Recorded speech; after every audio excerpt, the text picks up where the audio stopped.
What's up? What's up? What's up? What's up? Can't see. Hold on. There we go.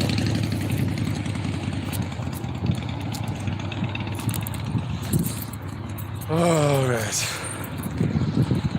So I'm doing a stream because one Loquacious asked me to do a stream, and I told him today would be the only day I can do it if I could.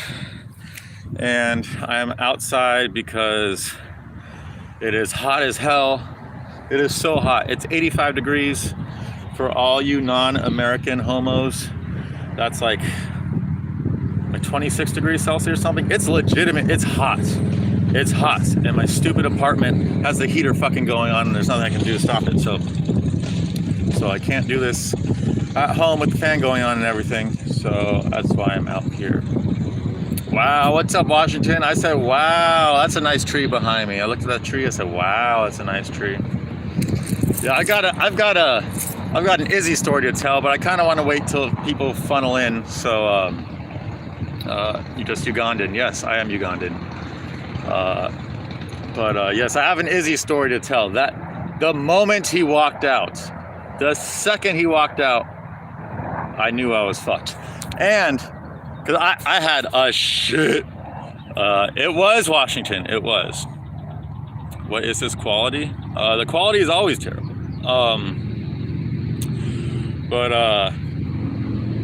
So right before the fight, like an hour before the fight, and I already had a shitload of money on Pereira. And actually, I wouldn't say I had a shitload of money on Pereira. I was scheduled to make a shitload of money if Pereira won, because I had Pereira tied up with a bunch of parlays, and he was the last leg of like 3 weeks worth of parlays. So I would have had hundreds if he won. And then like an hour before the fight, because I really liked this bet before, I told this to a lot of people, I put almost my entire DraftKings account, so $300 out of a $350 account, I put $300 in to Alex Pereira, first round knockout, or first round finish, and if it goes past first round, then it's void and I get my money back. Because I thought, there's no fucking chance in hell Izzy's gonna KO Pereira in round one. There's just no fucking chance. And then, the fucking second Izzy walks out of his fucking dressing room, I knew I had fucked up. So I'm very, very, very perceptive when it comes to noticing demonic shit. But this was the craziest. Like, I can always tell when someone's recently sold their soul, or like there's a little bit of a demon in them. You can always tell. Izzy sold his soul Izzy sold his soul in the lead up to the first Whitaker fight. So he's been a demonic piece of shit ever since then. And in the lead up to this fight, like Alex said it, I said it, other people said it too. Izzy it just seemed like he wanted to get shit over with. Like he knew he was gonna lose, and he just wanted to get it over with. And that was my read. And then a part of me did have this thought, but I was like, no, there's no way. I was like, I know you can double down on your soul selling. You can double down on your soul selling, but what happens is you sell a bigger percentage for a smaller. I am conjunct at the lake. I am like a quarter mile away from the lake. There's actually a different lake right over here. Yeah, I'm just out here because it's super, super hot. And I can't do this in my apartment because the fan's going and you guys wouldn't be able to hear me. So I did have a thought. I thought, maybe, just maybe, Izzy is this irritable and this anxious and this antsy because, oh my God, oh God, there's so many asses out right now. And this is the first time I've seen asses in like 6 months. Anyways, what was I saying? So I did have a thought. That maybe Izzy was that angry and that antsy because he knew he was gonna sell a bigger part of his soul. I did have that thought, but I didn't detect that he had sold his soul. So I was like, he probably has. Swear to God, the second he walked out of the cage, I saw, this is the first time ever. I can always see if there's a demon, but this is the first time I saw the actual demon overlaid on his physical silhouette. I saw the demon silhouette over his silhouette, and it was a very, it's hard to describe. It's called, the best way I could describe it, if you guys know Danny Phantom, it kind of looked like a demonic version of the silhouette of Danny Phantom that was overlaid on top of Izzy's. That was a little bit wider, but it was still like a lean, like scary looking demon. Anyways, I saw it more than any other demon I've ever seen in my life. And I was like, fuck. And then so I was clenching my asshole the entire first round. But the first round was going great. Alex was doing awesome. Made it through the first round. Thank God I got my $300 back, because I would have cried because he got that knockout in the first round. I literally would have cried. But you guys know what happened. Pereira just was destroying him from pillar to post, from second one all the way up until the very last moment of the fight. And Izzy catches him coming in. And yeah, so the information, well, before I go on my Izzy rant, because there's going to be a rant, the information I gleaned out of it, because this situation was so interesting to me. Like, I've been watching MMA for the entire time UFC has been around, and I have not seen this play out like this ever. And what I gathered from it just immediately, I know, Paul Dory. Thoughts on Jones, Stipe, Colby, Leon not happening in July? Wait, it's not? It's not happening in July? I had no idea. The first time hearing that, Ilya. That sucks if that's not happening, because that's really sucks. Colby needs to fight on 291. Like, it's important for Colby to fight for the title at 291. But anyways, what was I saying? Yeah, so I'd never seen a situation like this with Izzy, and so the information I gleaned out of it, because this is why he was so irritable. This is why he was. Oh yeah, I think they will. Wait, is Leon saying he won't do it? If Leon's saying he won't do it, I think they would strip Leon. I really think so. Yes, I know you're gay, Jesus, I don't care. And don't make mistake like with Francis. Well, I don't know what's going on with Leon. I have no idea. Oh my God, asses. Oh, these are the first asses I've seen in 6 months, and it is crazy. And I did a triple late dick yesterday, so my testosterone's fucking flowing. Distracting as fuck. Holy shit. Anyways, so what I gleaned from that situation, the reason why Izzy was so antsy, he was so irritable, is because he was in extreme conflict. On one hand, he knows firsthand that selling his soul, it does not lead to happiness, and like it caused more issues. Like, he became a longtime champion because of it, but I know for a fact it caused a lot of issues in his personal life, and he didn't want to go through quadruple that. At the same time, he's so fucking petty, he's so fucking stupid and so fucking petty that he just couldn't let Alex complete the story. The story was supposed to be over then. Alex is supposed to knock him out, game over, write a new story, and he ended up fucking selling his soul. And this is where I go on my Izzy rant. Fuck that. I've never hated a fighter more than I hate Izzy now. When he got that knockout and he did the stupid fucking arrow thing that was so planned, he knew he was gonna win. So he had that fucking planned. He shot 3 arrows at him. Objectively a little bit cool. Like, if I didn't hate Izzy so much and I didn't like Alex so much, maybe a little bit cool. But the fact that he sold his soul to do it, and the fact that it was premeditated, and his gay little dance after, totally ruined any cool factor of that. And then on top of that, he has the fucking gall on the mic after to say, that he said something, I'm paraphrasing, but he said something along the lines of, this just shows that anyone, and you can do anything you want. You can set your mind to do anything you want. As he's sitting there with a fucking giant boob just fucking dripping down his fucking chest, freshly sold his soul. You could still see the demon coming out of him, and he has the gall to say, oh, you can do whatever the fuck you want. Fuck that guy. Usman's one of my least favorite fighters ever. Nothing compared to Izzy now. Nothing. Fucking nothing, dude. Like, one, he cost me a couple $100, but two, way more importantly than that, is how he acted after. Thoughts on the Darling Raisin Llama controversy? I have no idea what that is, Raisinator. Darling Raisinator was exposed as a pedo guru, brought it up at the stream. What? Who? Wait, I don't. Is the Raisinator Darling Boy? Like, I don't know who any of you guys are, so you kind of make it hard. And I don't keep up with Jerusalem. I know you guys think so, but the internet is a very, very, very vast place. You know, if you get kicked out of Jerusalem, there's other places to go. So I don't know what's going on in Jerusalem. Ever blasted a metal pipe to inhale the noxious fumes? Blasted a metal pipe? Like a weed pipe? Like a little shitty weed pipe? I did when I was a kid, when I was like 18, 17, something like that. It was rigged, clearly. It wasn't, depends on what you mean by rigged. It was predetermined, but I wouldn't say it was rigged. What do you think they will do next at middleweights? Oh my God, well, okay, I just got a thing, Pereira moves to 205 pounds from the Weasel. I just got a thing. Oh my God, this girl's ass, dude. Oh my God, I might have to just jerk off right now on this fucking tree.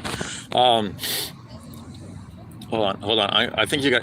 Okay, I think they're coming this way. So yeah, you'll be able to see them. Hold on a second, guys.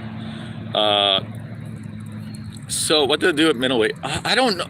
If Pereira is truly going to 205. Okay, hold on. Can you see him? Okay, right there. The girl in the white. You probably not see it, but holy shit, her ass. I can't stand to look at that monkey. I closed my laptop as soon as it came. Dude, I turned it off too, and then I turned it back on, just because I was curious to see what he said, and then I immediately turned it off again. How old am I in crack years? I've only done crack a few times, so very young. Yo, what's up, Sigma Hamza Edits? You on SR? What's SR? I don't know what SR is, Washington. Thoughts on Hamzat Costa? Is that happening? Is Hamzat Costa happening? That would be, I think Costa probably wins that one.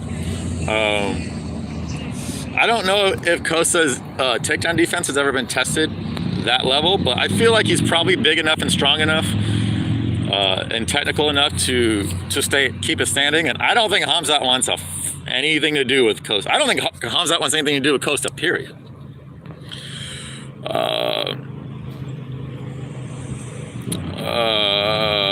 Something is absolutely in the food. Okay, yes. That's pretty crazy that you just keep my shit that I said. Like, is it still in the Discord? Like, you would think that shit would erase by now. Oh, semen retention. No, oh my God, no, Washington. So I was doing pretty good. I think I was on 6 days yesterday, and then yesterday I did a triple leg dip, and I swear to God, triple leg dips, they increase your testosterone so much. I did not take my testosterone supplements yesterday, just because I noticed that when I take the Tonkat Ali and do the triple leg jump, it's just too much testosterone. Like, it has a negative impact on everything. So I didn't take them yesterday. And I just did a triple leg jump. Anyways, I got home, I was so fucking horny, and I jerked off twice yesterday. So no, I'm not on the semen retention. Sadly, no, I'm not even 24 hours away. And two times in one day is really bad for me. One is acceptable for me most days, depending on how many times jerked off in the past. But two is unacceptable. SR is hard with tiny text. He's so accessible. Very true. I didn't even jerk off at both times. There was no porn involved either. It was lit. I was just so it was when you go in and then go out and then go in and go out and go in the third time, it does something to your balls. I swear to God, you can feel your balls just producing testosterone. And I also tried this. I tried this in the shower too, and it works almost just as well. So all you guys who are too scared to go into like a cold lake or like an ice bath or something, you can do this in a cold shower too. Go all the way cold. It probably won't work in the summer, but right now it's still probably work depending on where you live. Go all the way cold for 5 minutes. Just be in the shower, and then turn off the shower. And then what I did, I was just washing myself with a loofah with the water off, and it took like 3 minutes. So I went 5 minutes, 3 minutes off, 5 minutes back on with the cold, washing myself, and then another 3 minutes off, and then 5 minutes again, finish. And I did that, I think Saturday. Yeah, I did that Saturday during the Watterson fight. I did it. And my testosterone was through the fucking roof for the rest of that card. So I was fucking furious when Izzy won. Cabron, I almost choked on my enchilada. I don't know what that's referring to, but I'm sure I said something funny. Have you seen the latest train wreck? There's another one. No, dude, I don't watch the news, but that does not surprise me, but it hurts my soul hearing it. Hopefully it's not in Ohio, but it probably is. It's still in the logs. It's still in the logs, Ilya. How is this possible? How is that possible? I'm very surprised that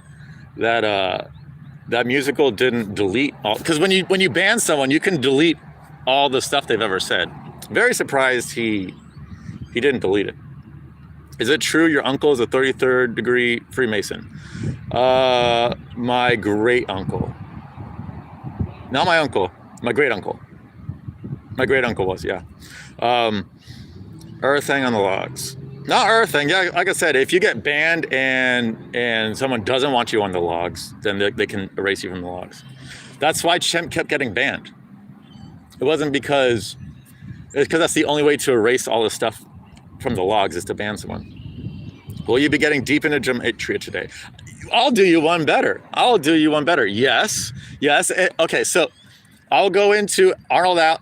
So the Arnold Allen, Max Holloway, what I looked into aligns perfectly with how I thought the fight was going to go anyways. So I think Max Holloway is a fucking lock. I think Max Holloway via TKO plus 240 is a fucking lock. I don't think he's going to TKO him. I think Arnold Allen's corner is going to throw in the towel because he's going to break both his hands. But there's a lot to suggest that Max Holloway is going to get a TKO or KO, but I don't see him KOing Allen. Allen's going to do great for the first 4 minutes until he breaks his hands. I said this before, but the numbers also support it, which is really nice. Bayern's dead. Dude, I don't even know who's in it. I have not been paying attention to Champions League, and yeah, don't ask me because I have not been paying attention.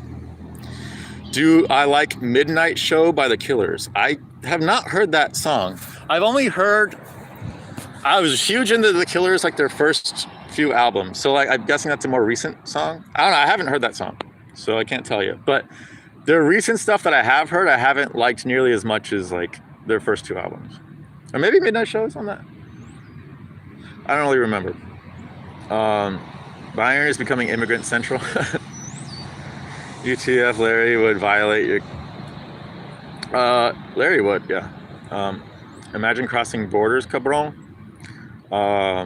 You can only delete up to 7 days when banning.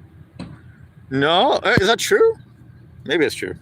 Yeah, where did Chemp go? Is Chemp dead? I don't know. Chemp... Oh, but Chemp had some random beef with me, and when was this? Oh, okay. Do I start a beat? So I feel like one of you is probably you in here, anyways. So I don't know if I want to piss you off. I don't know. Part of me, because I didn't know I had beef with this person, and then I realized this person has beef with me, and then like I've been saving something for this person just in case they ever acted up. Because hint, hint, this person doesn't want their location to be found, and I don't know their exact location, but I can whittle it down to 2 states. I sent him the link. He added me yesterday. Wait, you sent who the link? Oh, Chemp? Pillow hands, TKO, maybe if Allen is completely gassed. Dude, Allen's going to look amazing until he breaks his hands. like Allen is by far the more technical fighter. He's the better fighter just in terms of skill, I think, and I like him more. I will be rooting for Arnold Allen, but I'm gonna have a lot of money on. I'm gonna probably max money line is minus 175. I'm probably gonna have like $10 on that, and then another $5 on max by TKO. When are the next card predictions coming out? Well, I'm giving you my only prediction I have right now is max, and I don't want to say 100% confident because I was 100% confident in Pereira, and that didn't pan out. But I'm gonna say 99% confident, and that's the only one. That's the only one I really looked at so far. I have not really looked at this card. I looked at the slates, and it seems like the first 6 fights are pretty shitty, and then the last 8 fights or so look pretty good. So it should be a good card. Holloway finish is a lock, but I'm rooting for Allen. Yeah, how is Allen going to survive? I'm assuming 4 whole rounds with broken hands. I don't think he makes it out of the first round with at least 1 broken hand, and I don't think he makes it out of the second round with without 2 broken hands. He's just too brittle. It sucks. It sucks because he's really good, but yeah, I think Allen loses tomorrow or Saturday, and he probably I think Allen very likely loses 2 out of the next 3. That's my prediction for Allen. Sadly, because I'm an Arnold Allen guy. I think he's very unintentionally hilarious. What's up, Rigo? How's it going, Big Rig?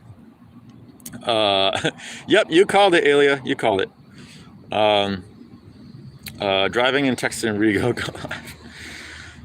What is the Gematria saying about the matchup? Oh, it's saying that Max Holloway is gonna get a TKO/KO, and because Max Holloway's last TKO/KO victory was when he fucking destroyed Ortega and they threw in the towel at the end of round 4, I'm predicting a very similar thing. I don't think he's not gonna beat the shit out of Allen like he beat the shit out of Ortega, but it's going to end in a corner stoppage. That's what I think. I think the corner's going to throw in the towel, probably into round 3 when Arnold Allen's hands are just screwed up and he can't go anymore. That's my guess.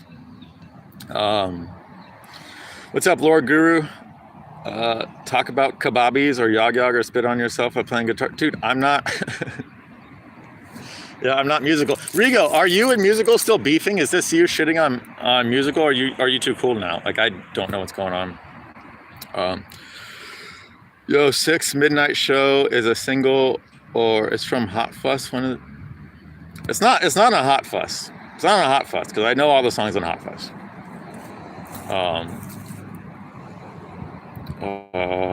Yeah, but I haven't heard that song. If you think it's from Hot Fuss, then it must be an older song. If it's an older one, I probably like it. Their newer stuff is more poppy and I don't know, not as good. But there is something I wanted to talk about. So the Gematria community, it's more than just numerology and Gematria. There's also a certain percentage that practice astrology.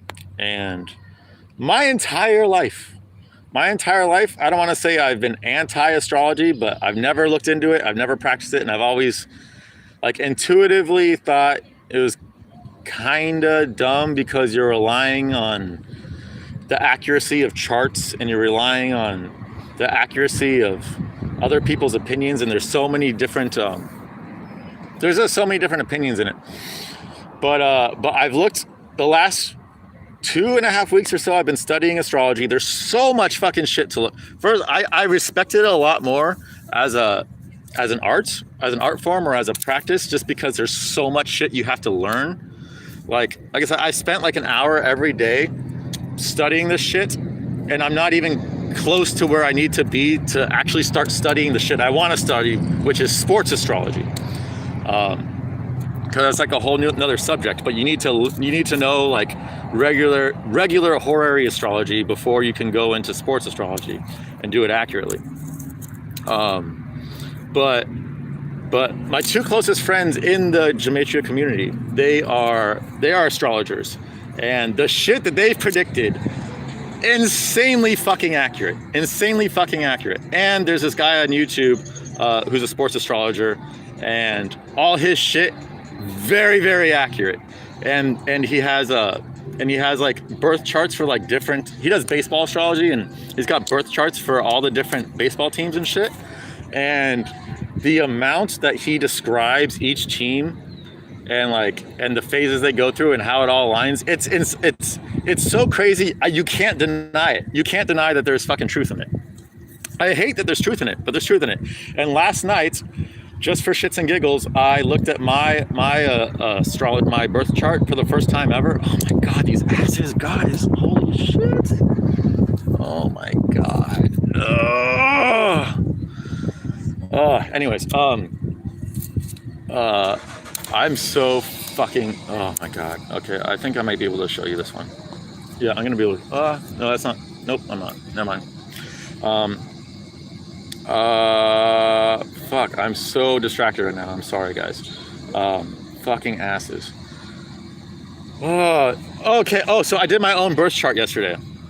It was like 2 in the morning. I couldn't sleep because it was so hot. It's like 2 in the morning. I was looking at my birth chart. It is scary and hilarious how fucking insanely accurate and how much it has shown my entire fucking life. It's actually stupid. And it's not, and this isn't like fucking cold reading type shit where they just say like very generic, bland things that can vaguely apply to anyone. No, there's like very, very specific things that would apply to a very, very small percentage of people. And a lot of the stuff, not 100% of it, but I would say like 85% of it, like describe me to a fucking T, man. Thoughts on the cornstarch eating community? I didn't know that was a community. Here we go.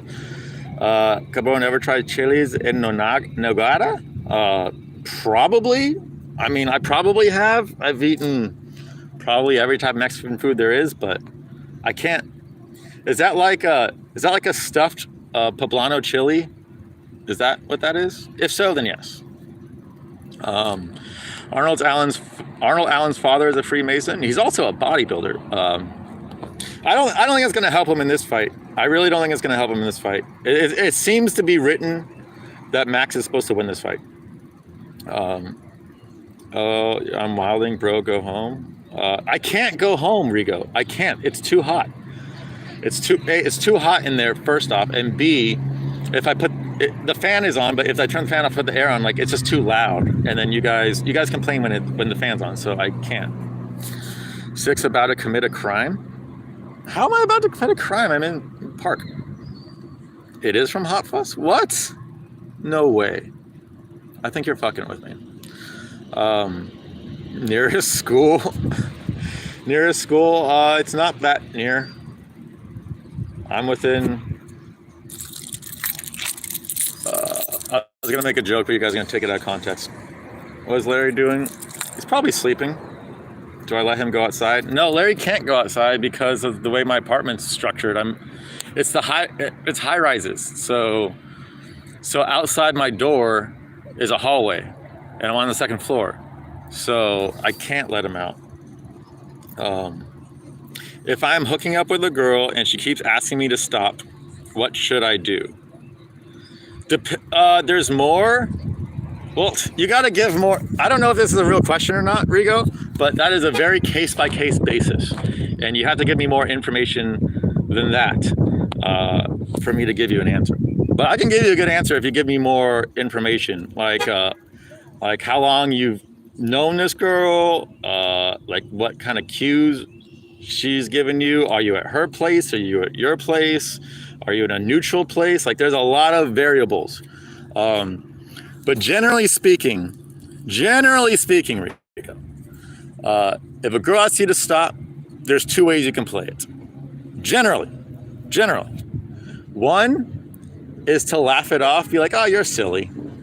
A lot of times that works. It's crazy, but a lot of times that actually works.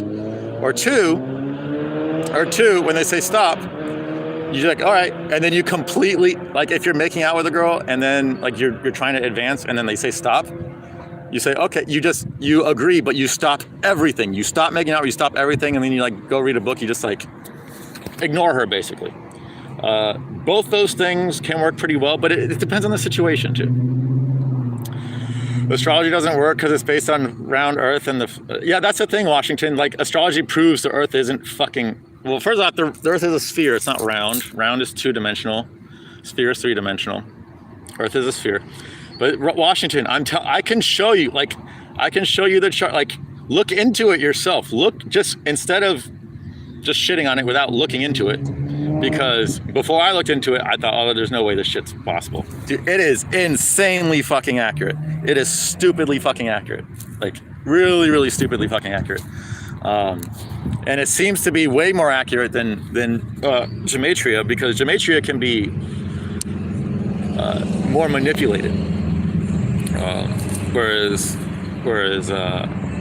astrology, it can be manipulated, like the outcomes can be manipulated, but it's a lot less so. Like, it seems to be a lot more accurate. And then mixing both, that will help. And like, for instance, so like today, I am nowhere near the point where I can cast a chart and look at it like objectively and be like, okay, this is going to happen, this is going to happen. Like, there's just way too much information, way too many aspects, way too many transits that I need to learn yet. However, this at 1 o'clock, so like 3 hours ago, the fucking team, I was just watching it. The A's and the Orioles, they've started a game at 1 o'clock. And just for shits and giggles, I farted. Just for shits and giggles, I cast a chart for that game just to see what I could read, just to like put my skills to practice, just to see how far I've gotten, because I'm a hell of a lot better than I was, 2 weeks ago. I literally didn't know what anything meant. Now I can kind of somewhat glean like at least like one bit of information out of it, which is impressive in itself. But the only thing I could glean out of this chart, I was like, damn, there seems to be a lot going on. It's like, I have no idea who's going to win, but there seems to be a lot going on. I'm guessing this is going to be a high-scoring game. And I left the house at the end of the 5th or 6th inning. I think it was the end of 5th inning, and it was 7-7. So I cashed that ticket. I bet the over just based on that. And this is me knowing nothing about astrology. Not nothing, but out of the 100% I could know about astrology, I know probably about 4%. And just that 4%, I called the over. I called the over on a sport I don't watch. So it fucking works. I mean, sure that you could say there's a 50-50 chance. And that's true, there's a 50-50 chance. But the fact that there were so many runs, and like I said, I looked at this chart and I was like, there's a lot of shit going on in this game. And like, I didn't know how to read it. I didn't know what that shit was. It just seemed like there was going to be a lot of events happening. But yeah, look, when I get good at it, I'm going to be casting charts for every single fucking, not every single fight, but I will be casting charts for every single UFC event. Because I think this is a hole in the market. There's a lot of sports. Baseball astrology is the most popular, followed by soccer and NFL. Those are like the three most popular. I think just the nature of a physical fight, of just being in a mixed martial arts competition, I feel like it's very conducive for an astrological chart. So I'm gonna start charting. I'll chart this one too, but I won't know how to read it properly yet. But I might be able to glean some information out of it. I gotta go make rice. I have the sound on it. Next card. Okay, next card. Alan. Well, you gotta give me the matchups, and I'll tell you what I think about the matchups, because I can't remember any of the other matchups. And then when I'm at home, normally I'll take a picture of the card on my other phone, so I have the matchups with me, but I don't have my other phone. The Earth is a simulation. The Earth in itself isn't a simulation. The Earth is part of a simulation. I would agree with that. The Bible proves that the Earth is flat. Dude, the fact that you're using the Bible to prove anything, like, that's all I need to know about you. The Bible is a nice holy text. I'm not saying it's horrible. There's a lot of shit you can glean from it. But if you take the Bible literally, you're fucked. You're fucked. The Bible is a figurative book. The Bhagavad Gita, you can take that a lot of things in that book you can take literally, because it's a more literal book. There's figurative aspects and literal aspects of that book, but the Bible is all figurative. Mostly figurative. And all the stuff that was literal, it applied to shit back in the day. It doesn't apply now. I know, Polidori. I don't care. Seek advice with your local IMAM to rid yourself of this mental illness. Okay. Kutalaba. Oh yeah, dude. Yeah, all these fights are, Pedro, dude, Ilya, all these fights, I swear, all of them look like fucking bangers. I am so excited for the second half of this card. Like, this is actually going to be a better card than last card, I think. Oh my God, another ass. But I don't like Kutalaba. I'm guessing I'm going to fade Kutalaba only because he's retarded. But man, like all these fights, Jacoby, I'm gonna go Jacoby over Mirzakhanov. I think he'll probably piece him up on the feet. Edson, Billy Q. Oh my God, dude, that's gonna be a fucking banger. Maybe fight of the night. I hope Edson has not been doing great lately, and I would like to see him. But I mod Washington for $2. I can mod him now for, dude. Can I mod him right now? Add as moderator. Washington is a mod. He can. Okay. Washington is a mod now. I don't know why I didn't make him a mod. He's like the one person worthy of mod status. Him and Loquacious, but Loquacious won't be on here under his name. I don't know if Musical is still like threatening people to. I don't know, because Ilya, you're here and you're not. And Flashman, you're here, unless you're a fake Flashman. Bible will always apply to those who have God in their life. I have God in my life way more than you do. I'm pretty sure. But Gutierrez and who's he fighting? Chris Gutierrez and Pedro Munoz, right? I'm gonna go Gutierrez, just because he's younger. Gutierrez is really fucking underrated, man. Like his leg kick, he might have the best leg kicks in the game. He might actually have the best leg kicks in the game. I can see him chopping the fuck out of Pedro. I can see it. Pedro with his boxing heavy style. I gotta go Gutierrez there. I'm very impressed with Gutierrez. He's a guy, I don't know how many he's won in a row, like 7 or 8 or 9 or some shit like that, but he's always under the radar. His last fight against, was it Edgar, where he just fucking destroyed him? I don't know if that really counts because it was Edgar on his fucking last fight, but I don't know. Gutierrez is fucking good, and those leg kicks are lethal. Like if any of us took one of those leg kicks, we would be having issues walking for probably like at least a month or two. Cage, come on my show. I will explain to you why the Bible is false. Okay, the Bible isn't true or false. You can't just, the Bible is a massive fucking text. There's stuff in it that's very true. There's stuff in it that's very false. And then there's most of it that's very interpretive. So you can't really say it's true or false. This is like my issue with Christians, I guess, is like the Bible is the gospel. There's a lot of good in the Bible. There's a lot of good in the Bible. And I do read Bible verses sometimes, but it's not the end all be all. You're so kind. Am I kind? You don't know anything about me, so that's a risable state. What? I don't even know who you are, Cage. I know you're someone else that. Are you? I'm guessing you're Polidori. I really don't even know who you are. Will you tell me who you are so I can at least, like, know? I know who you are. I just don't know who you are. Walker's. Wait. Wait. What? Wait. Walker's fighting. Wait. Who's he fighting? Smith's. Wait. What's Smith? Hey, he's fighting Anthony. Wait. No, he already fought him. Wait. I'm confused. Johnny Walker versus Anthony Smith. Is that what's going on? Is that what? The Bible is objectively false in its entirety. I wouldn't say that. You can't say that because there are things in it that are true. Like there just are. Like one of the most reoccurring themes in the Bible is like you should be a good person, and your life should involve some aspect of doing service to others, and that's, I don't know how you can say that's false. Like, and that's not like a moral thing. That's like if you yourself want to live a happier, better life, then you have to give back to others in some way, in some fashion. You have to. So that's not false. That's not false. Okay, so wait, Cage. So wait, did you come in after I left Jerusalem? Because yeah, you weren't like there was no Cage in 2022 in Jerusalem. So if you're a new, if you arrived in 2023, then yes, I have no. All I know is that you make videos for musicals, so you have no life. Wait, you already fought him? That's right. That's what I thought. Similar situation like with Grasso. Who do you remember?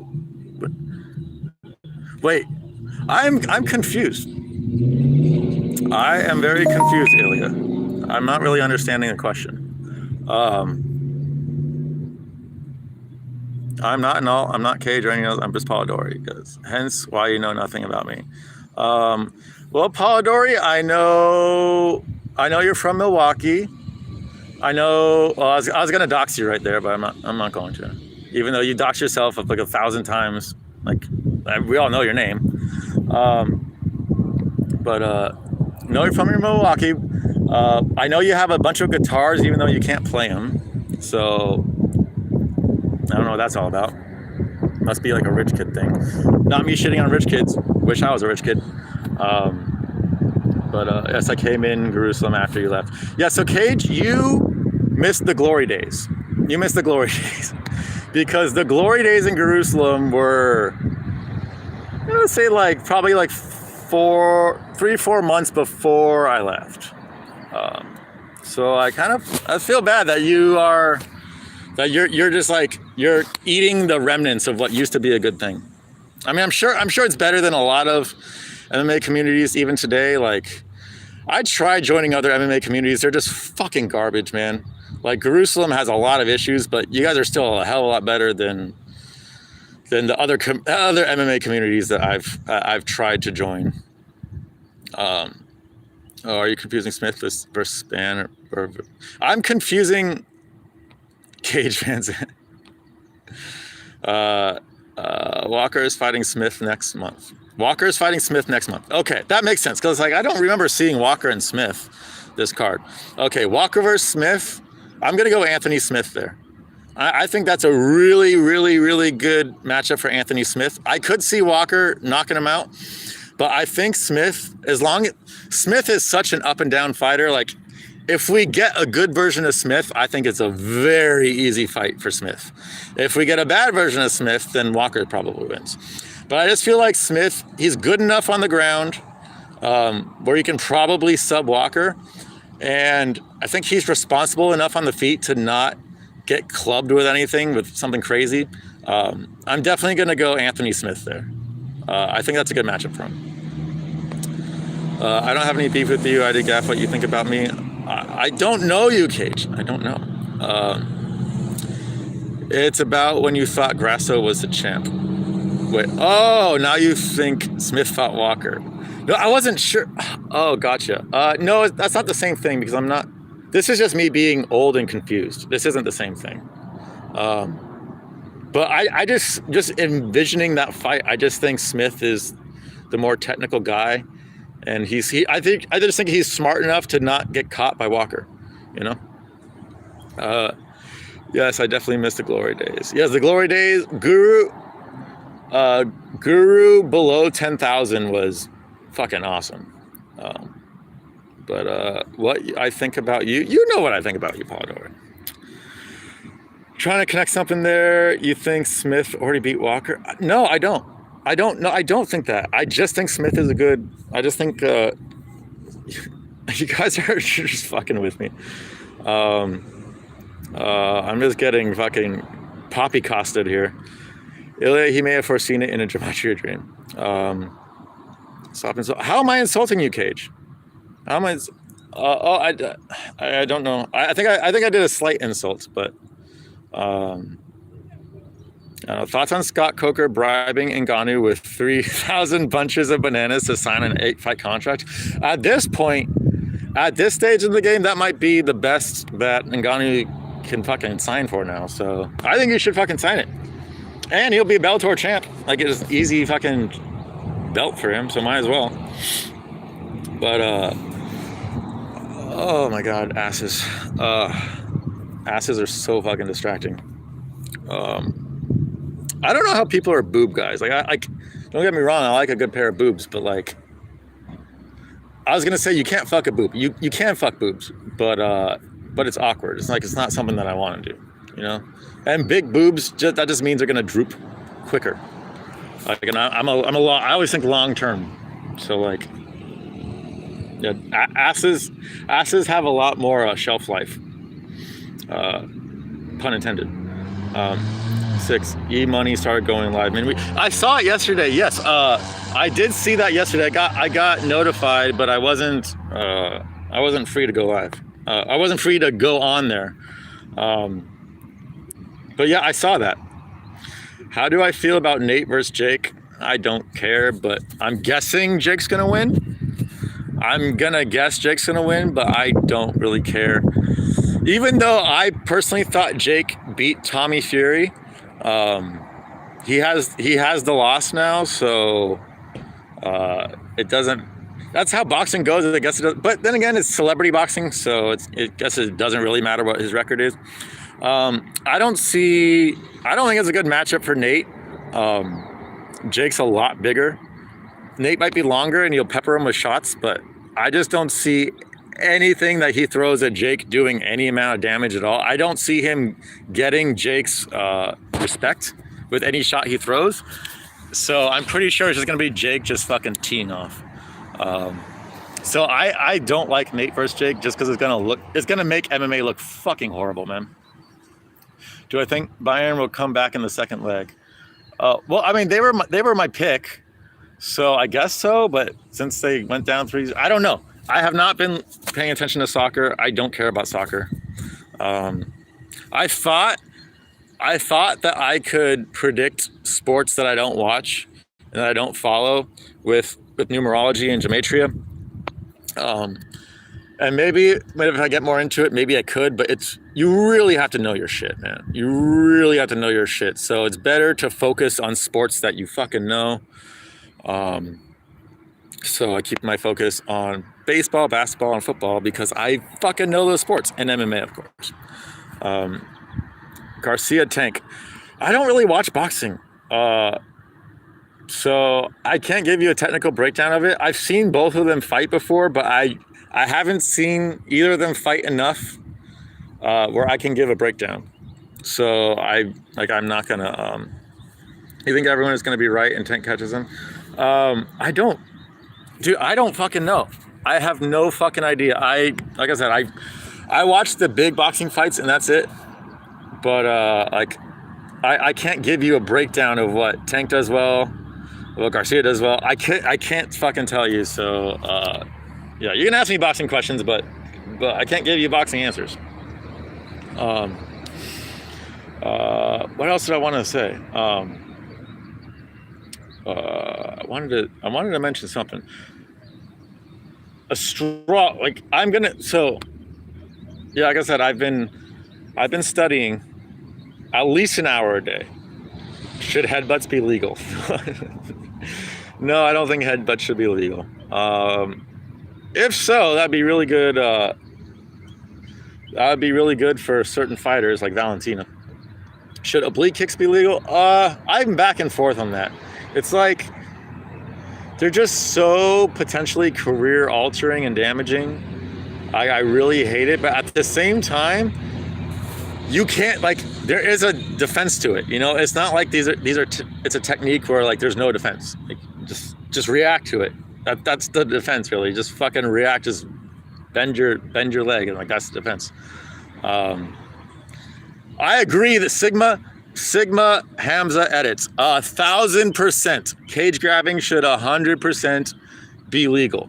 The only exception I think is like if someone's on the ground. Well, I mean, no, because that's illegal anyways, and those should be legal.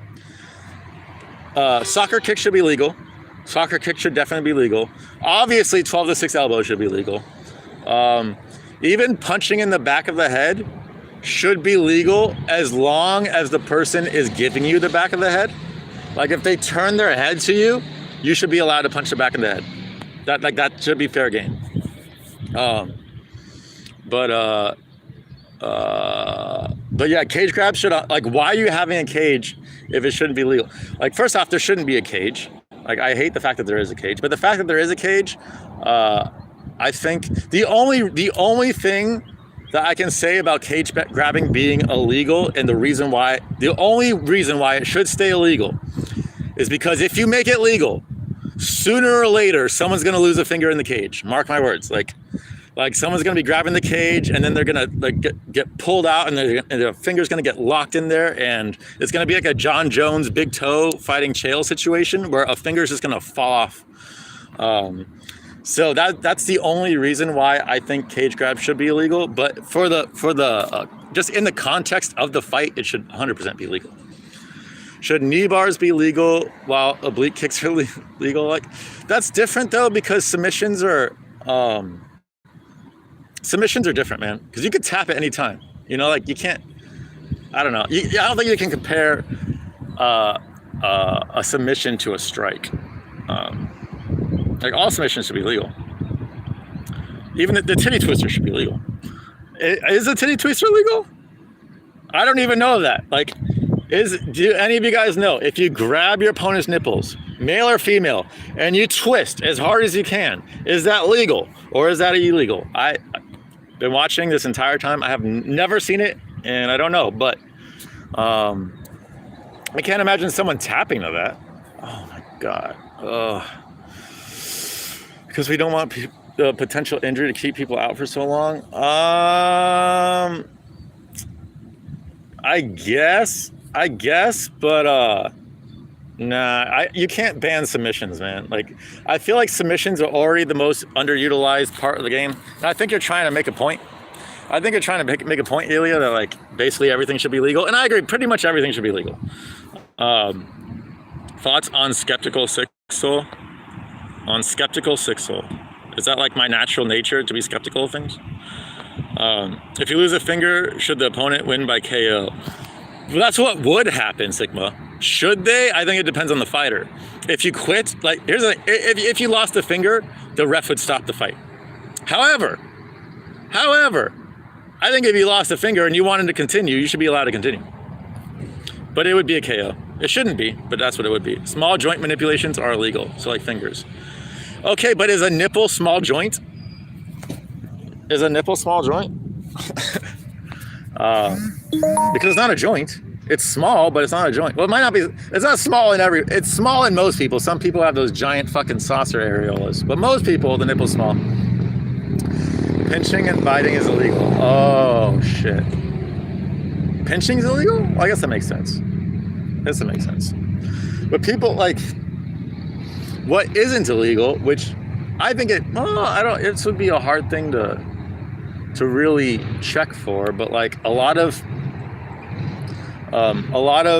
fighters, they like to shave their arms and shave their body like 3 days before the fight, so there's stubble growing on their entire body, so when they rub on you, like, it's just fucking carpet burn wherever they're getting you. That should be illegal, but it's not.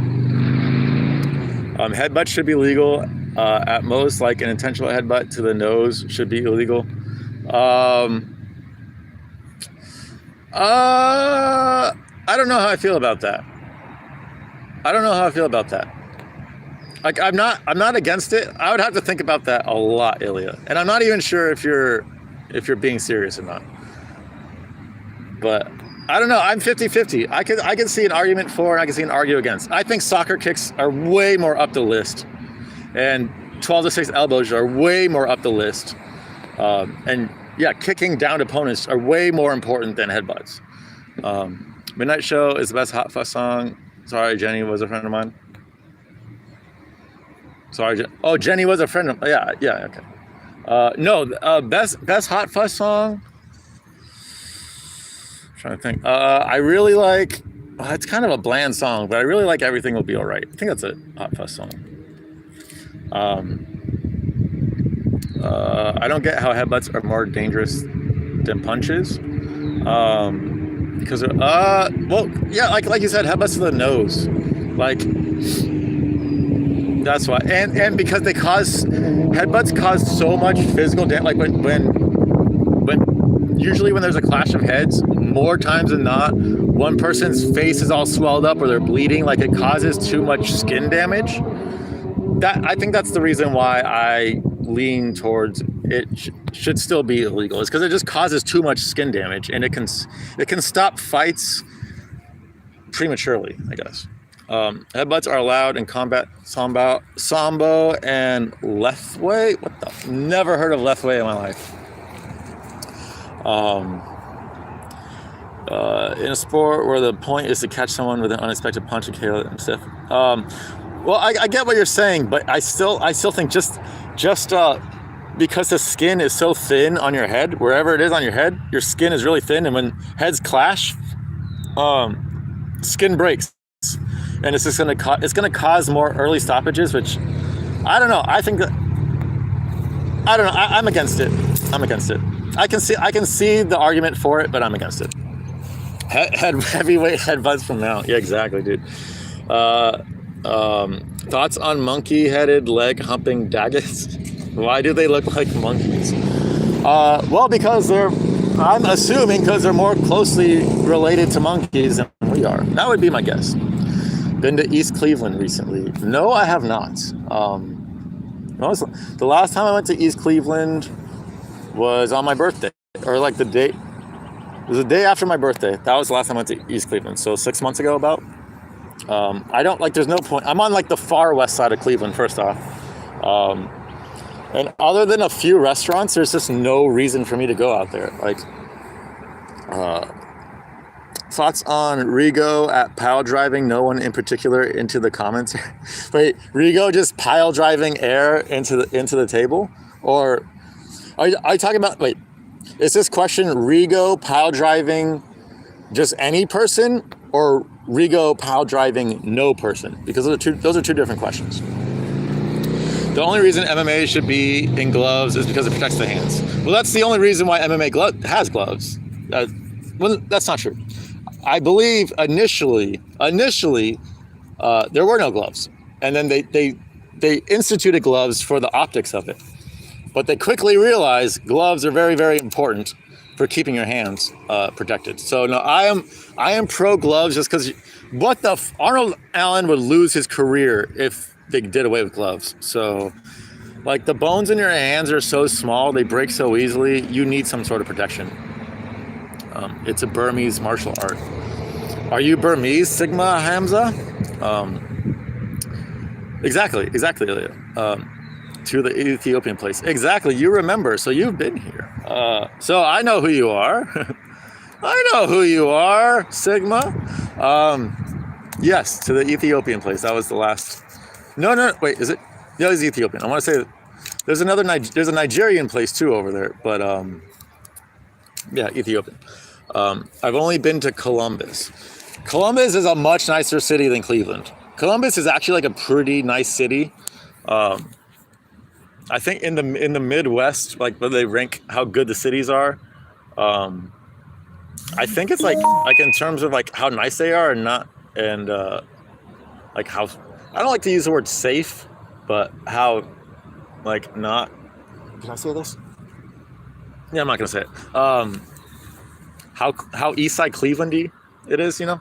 But I believe, I could be wrong, but I believe that Columbus and Indianapolis are two of the best big cities in the Midwest in terms of like crime and shit like that. And just how it looks too. Like when I drove through Indianapolis, like it looked like a nice city. And I've been to Columbus like 4 times, different parts, and each time like first off, it's a fucking massive city. It's fucking huge. Secondly, there are bad parts, just like there's bad parts to any city, but like compared to, like if you went to Columbus one day and then Cleveland the other day, you would not think they're in the same state. Like the architecture, the type of people, everything about like Cleveland seems like it's in its own fucking like region. I'm guessing Cleveland shares a lot. Never been to Detroit, but I'm guessing Cleveland shares a lot with Toledo and Detroit and Buffalo, maybe Pittsburgh, but Columbus is way different. what does rural Ohio consist of? Rural Ohio is just a lot of small towns. Like if you look at a map of Ohio, there is no, the entire state, there are no patches where there aren't people living. Like you can go anywhere in Ohio, you're not going to be that far away from a small town somewhere. So that's in contrast to like California, where there's massive parts of the state where no one fucking lives at all, like for hundreds of miles. So rural Ohio is very, very small town. Like wherever you are, there's a small town. I like it. I actually like it. I'm thinking about moving to a smaller town. Let's see. It was to get the sport regulated and legalized. Yes, it was. I agree. Yes, because fucking John McCain. But he's dead now. So. But yeah. I only went there to see the Killers. UTF. So I'm guessing UTF. I'm guessing you're Polidori. I'm guessing.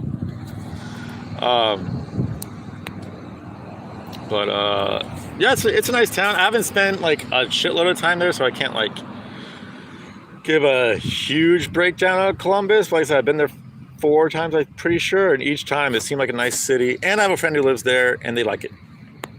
But I wouldn't live in Columbus. Like I don't want to live anywhere south of Cleveland unless it's elevated, just for temperature reasons. Let's see what time. I'm looking at my. Okay, I still have battery. This is not going to be the super long stream, just because, yeah, my phone's going to die at some point, and I'm not home. Have you been to Parkersburg? There's a guy I'd like you to find. I have not been to Parkersburg. I have not. I'm not Polidori LMAO. Okay. Have you? Okay, then. Well, I don't know why you laugh. Like, are you going to Iowa or Idaho? I can't remember. Yeah, Iowa is one of the places that I'm looking at. In northern Iowa, there's 3 towns. All 3 towns have a at least one giant ass fucking lake in there, which is really nice. The issue with Iowa, there's a couple issues with Iowa. One, I'm worried about the quality of weed I'm gonna get there. It's probably gonna be pretty shitty. 2, is strict gay, retarded, or both. Probably both. Pib says I'm you, and you say I'm Polidori. What? Okay. Obviously, you're not me. Like one look at this chat, at this stream, kind of proves that. Even Rigo asked me if I'm. It's just the cat picture, I guess. But you don't really type like me, though.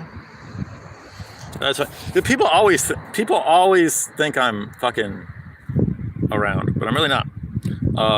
But yeah, okay. Back to. Okay, so the last Jerusalem stream I visited, it was right after the last time I can't say this for sure, but it was like, I want to say 2 weeks ago, roughly 2 weeks ago. I go on Jeru's stream. I don't even look at the comments. Like and I'm literally just typing. I'm in the middle of typing, "Sup Jeru, hope you're doing well." And then as I'm typing that, I hear him say something about Sixsoul, and I forgot what the comment was. It wasn't even that bad of a comment, and he said something like, "No, fuck that tweaker" or something. Don't mention him here or something. He said something negative, and I was like, wait, what? Wait, I'm beefing with him? I didn't know I was beefing with him. I had no idea. So he said, fuck me. So anyways, yeah, I'm gonna do this because he's so scared about people knowing where he lives that I have to do this based on principle alone. This is more. It's a bad karma thing to do though, man, because he just doesn't want people to know where he lives. But he's doxed himself multiple times. Oh my God!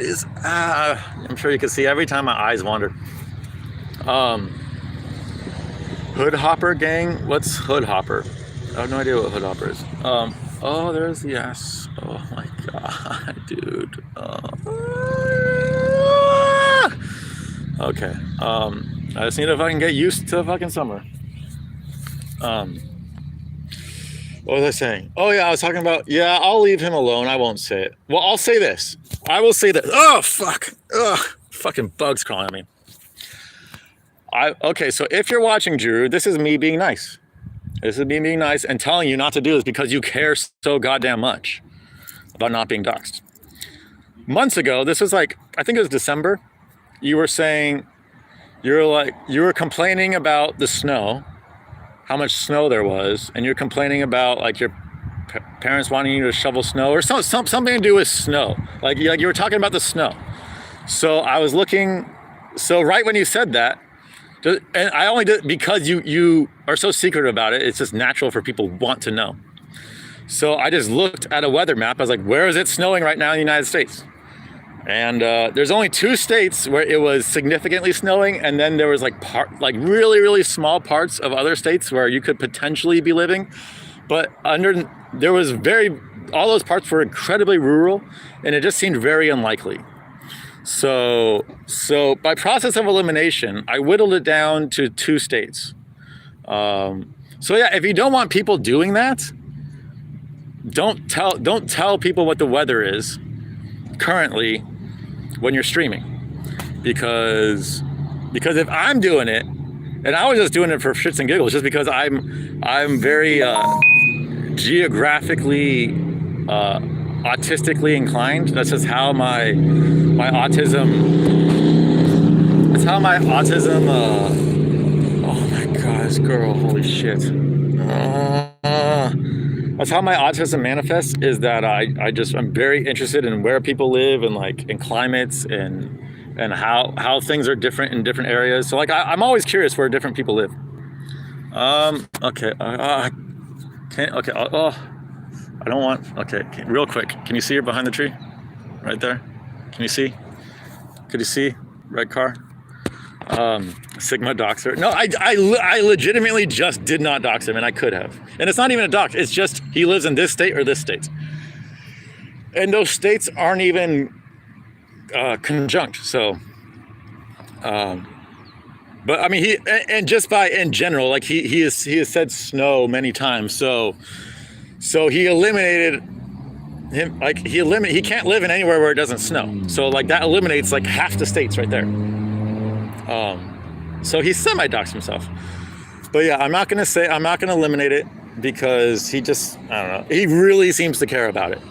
Even though I think that's the reason why he has a beef with me, just because I doxed Guru, but I didn't dox him.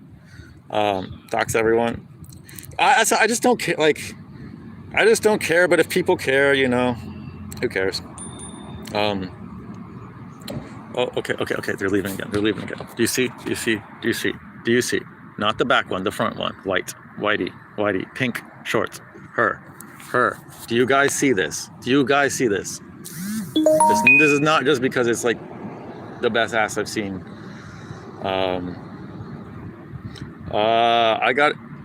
No, Ilya, no, I don't. It's not that state. I'm 100% sure he does not live in that state. No, I'm pretty sure wherever he lives, I don't think it's in like a big area. I'll say that. Like, I don't think he lives in a big city. But I mean, it depends on what your definition of big is. Bad quality, yeah, you probably couldn't see it. But yeah, there's certain color combinations on girls I really like. I really like white and pink on girls. Depends on the skin color too. But, all right, enough about doxing people. What else? Ask me some questions before I go, because I want to go home and smoke a little bit of both. P drunk, still on Tonkat Ali. Okay, so P drunk. Yeah, so I for the last like month and a half, I've been taking it Sunday. I've been taking 2 pills Sunday, Monday, Wednesday, and Friday. So yesterday I was supposed to take it, but my testosterone was already so high, and I knew I was going to do a triple dip in the lake, that I didn't take it. and my testosterone is fucking insane today. So I'll probably take it tomorrow. But as long as I can triple dip in the lake, and as long as I can stimulate my testosterone naturally, I'll be doing even less than 8. So I was doing 8 pills a week. They recommend 28 pills a week, which is insane. That's absolutely fucking insane. I was doing 8 pills a week.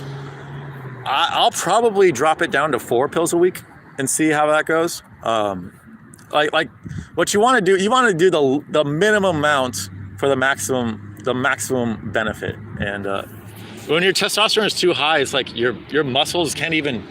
The only thing that happens when my testosterone is too high is that I break out like fucking crazy. That's what happens. Like, and I'll get a little bit more jacked, but it's not worth it. Like the breakouts are just not worth it, man. And yesterday, just not doing the Tongat Ali one time, like my skin today is like day and night compared to what it was 2 days ago. Day and night. So I really got to be careful with the Tongat Ali. Where are the Ukrainian drones? What's up, Mr. Pibb? How's it going, buddy? They are, well, not a lot of Ukrainians that live in Cleveland, so they're walking around. I want to cozy up under a warm blankie and browse Google baby pictures. Oh, Guru baby pictures? Well, we have some Guru pictures. I'm sure you've seen them, but have I gone deeper during meditation than before? Are you talking since the last time I talked to you? No. Meditation, just like with anything in life, meditation, there's like, you have really, really minor fluctuations, then you have middle fluctuations, then bigger fluctuations, and then giant scale fluctuations that are like, and they all have like their own time frame and stuff. And whenever you're able to hit a giant scale high, that often will be like the highest point you'll get to for like a long time, for like a significant amount of time. I can't even think about when that last period was, but I want to say at least a few months ago. So I haven't gone deeper than in previous, but I still, overall, my meditations have been pretty good though lately, so I can't complain. If you take 20 pills, the girls in the park are not, if I take 20 pills, the girls in the park are not safe. I couldn't tell you the last time I took a pill that wasn't a vitamin or a supplement. Can I ramble about the static? The static. Again? What is there more to talk about? I can, yeah, I will. I'm trying to think of what I can say about the static that I haven't already said. The static literally is the duality. It's the visual representation of the duality that this simulation is all based on, or at least this part of Earth is based in. And so when you see it, God, there's so many bugs around here now. When you see it, you'll generally see like a bluish or either bluish or purplish color, and then a reddish color, and then the bluish purplish represents the good, and the red represents the evil. And when I say evil, I don't view evil as like an absolute thing. I don't think there is such a thing as absolute evil. It's just a relative thing, and it's destructive. You can view it as a creative force, destructive force.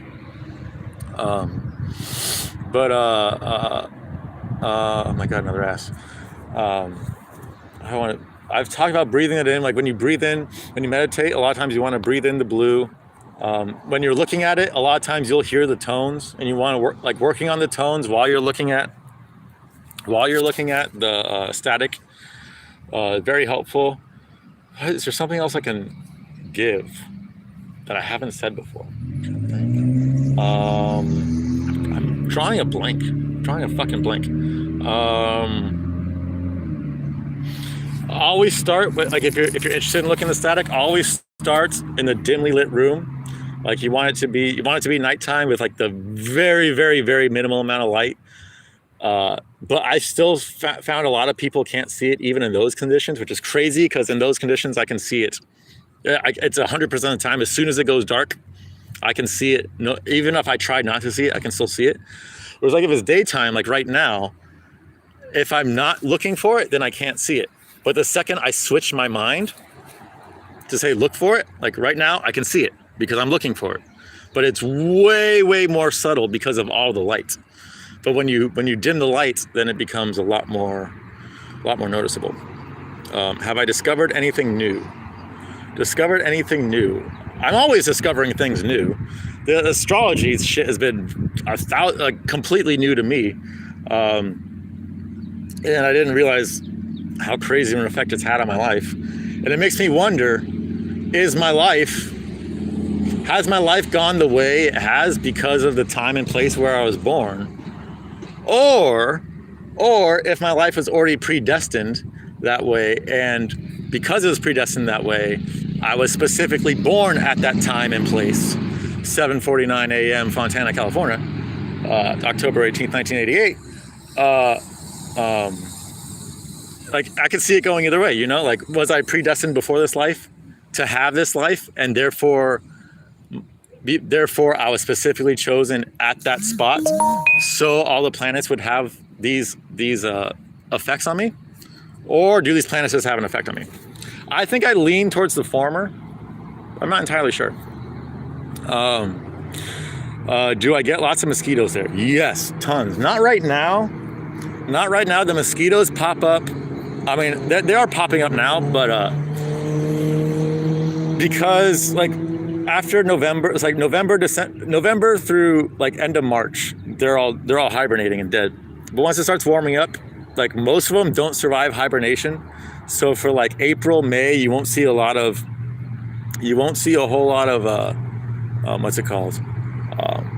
mosquitoes. But then June, July, especially August and September and October, they're fucking everywhere, man. Fucking everywhere. But I'm happy we have an off season. Me, Washington, and Sixsoul have evil plans. That makes me think that you are Washington evil. Because I've seen Washington say that before. Maybe you're just piggybacking off Washington instead. But that makes me think you are Washington. Meditation is great. I like doing it late at night and using a mantra. I occasionally use mantras. For me, the best mantra by far is just Om, which I don't even know if you can consider it a mantra, but I do my Oms at least a couple times a week. I did it today, actually. My meditation this morning was an Om meditation. Om, and I find that doing your Oms, like, they're so good. Even they're so good at like if you have, it sounds weird, but if you have like a runny, stuffy nose, like doing your Oms and feeling the vibration in there, like it settles everything and allows things to run. And doing that at any part in your body, like if you're hurting anywhere, if things are, energy's blocked up, if things are clogged up, and you focus your Om wherever that is, I find that it very, very quickly like makes things run its more natural course. And as far as time, I always meditate in the morning, and then at night, I will meditate at night, but it's like a way different than my morning. Because in morning I'm completely sober. At night I'm high. And so usually when I'm high, I like to, like, I'll do like a quick meditation to get me into the mode, and then I will use the clarity gained from that to do something spiritual. You know, like most of the time when I say do something spiritual, it's just predict. This is gambling. Like gambling for me is a spiritual thing. Just predicting what's going to happen, and it's really hard because it's all mental warfare. It is so for instance, it is so fucking easy for me to predict like certain aspects of games. Like, I'm not 100% obviously, but like I can hit certain things at like 75, 80% pretty accurately. Like the no run first innings, or like the game I was watching today. I was watching the first 5 innings. Just after every half inning, I would just make a bet. Is there going to be a run this inning or no? Yes or no? And I'm really, really good at predicting that, because there isn't a lot of deception and spiritual and mental deception going on with that, or at least there's a lot less. But when it comes to outcomes like money lines and shit, there's so much deception. There's so much, like, the house, like, they already know who's going to win. Like, they want everyone to pick the loser. So they're going to send out all these vibes that make you think that your gut is is doing that. It is telling you the loser is a winner. So you have to parse out a lot more bullshit when it comes to money lines, especially on like sports with a lot of games like hockey, baseball, and basketball and shit like that. So I really like baseball. I really like betting on runs scored in an inning. I've been doing that a lot lately, just because there's a lot less warfare going on. And using a fleshlight. Oh, you gotta use a fleshlight if you're meditating. Like, is it really a meditation if you're not using a fleshlight? Strickland's burner is anti-joke. He's anti-joke. I don't know. Anti-joke or anti-Jake? Haram Hamza? Like the cat's purr, you're saying? Yes, exactly. Cat's purr, same exact thing. It's the holy vibration. That's why Amen, like it's the same thing. The key to it is to have it come from your diaphragm, but I like to feel it in my nose. Maybe it's just because I have a giant nose, but I find it really easy to feel it in my nose and also my teeth. If I put my lower lip, just barely touching my upper teeth, it allows you to feel the vibration more. And the more you feel the vibration, the more the vibration works in your favor. My cat is too hyper at night to meditate with me. Oh yeah, I feel you there. A lot of times Larry comes along the ride with my meditations. And a lot of times he interrupts my meditations.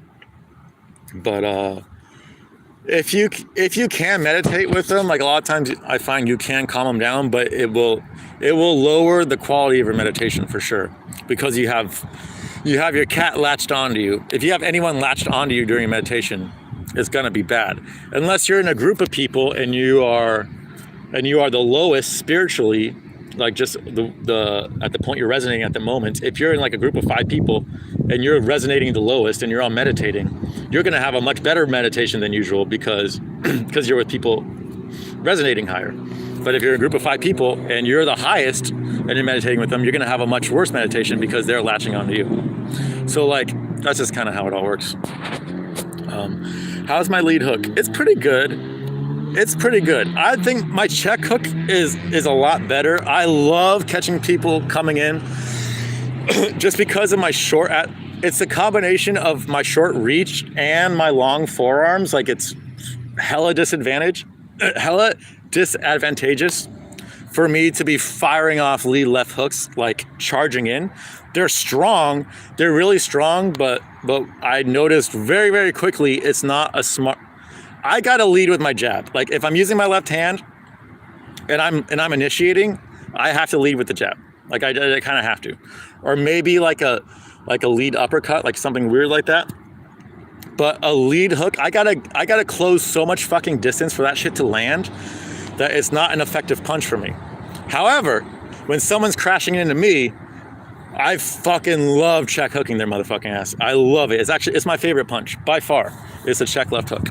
So yeah, my lead hook, it's just the way I'm built. It's never gonna be great. It's strong, but I'm never gonna rely on it, like I said, because it's not my physical advantage. But I love the check hook. The 2 times I tripped the hardest, I ended up going om. Yeah, dude, it's just what happens, man. I said this before, but now I do the triple dips in the lake. I've done 4 triple dips, and always on the second dip, it's like that om vibration, and my entire body is vibrating. Like I said, it's like I just did a fuckload of ketamine and ecstasy, and it's an incredible feeling. I did not realize how consistently you can get that high while you're that sober. I had no idea. Like, if I had known this entire time, I would have. Well, I did know a few years ago. I came across the triple dip a few years ago, but I was like, I'm not fucking doing that. Like, one's hard enough. But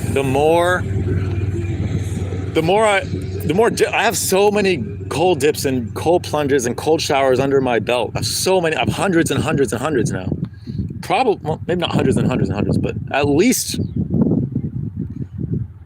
200, probably, maybe 250. So like, the more you do it, the more your body gets used to it. So I need to challenge myself more and more. So I just started doing it, and it's actually crazy. You have a giant nose, and you have an uncle, great uncle. That's a Freemason. Coincidence? I think not. I'm confused. I know giant nose, you're equating to Jewishness. I get it. I'm not Jewish, but and Freemasons aren't Jewish. Freemason, like, you can be Jewish in a Freemason, but Freemasons aren't Jewish. Also, that uncle didn't have a. My nose I got on my dad's side, and that uncle was on my mom's side. My great uncle, he was a Freemason, but he was old. Six got that skinny explosiveness from his pent-up energy. I would not disagree with that. I would not disagree with that. A lot, like I said, a lot of it is my meditation. A lot of it is my nature. Like, I just naturally have a lot of energy anyways. And then part of it is how I visualize. Like I said, I'm really good at geography and geometry, just like with like locations and positions. It's kind of hard to describe, but I can visualize things really well.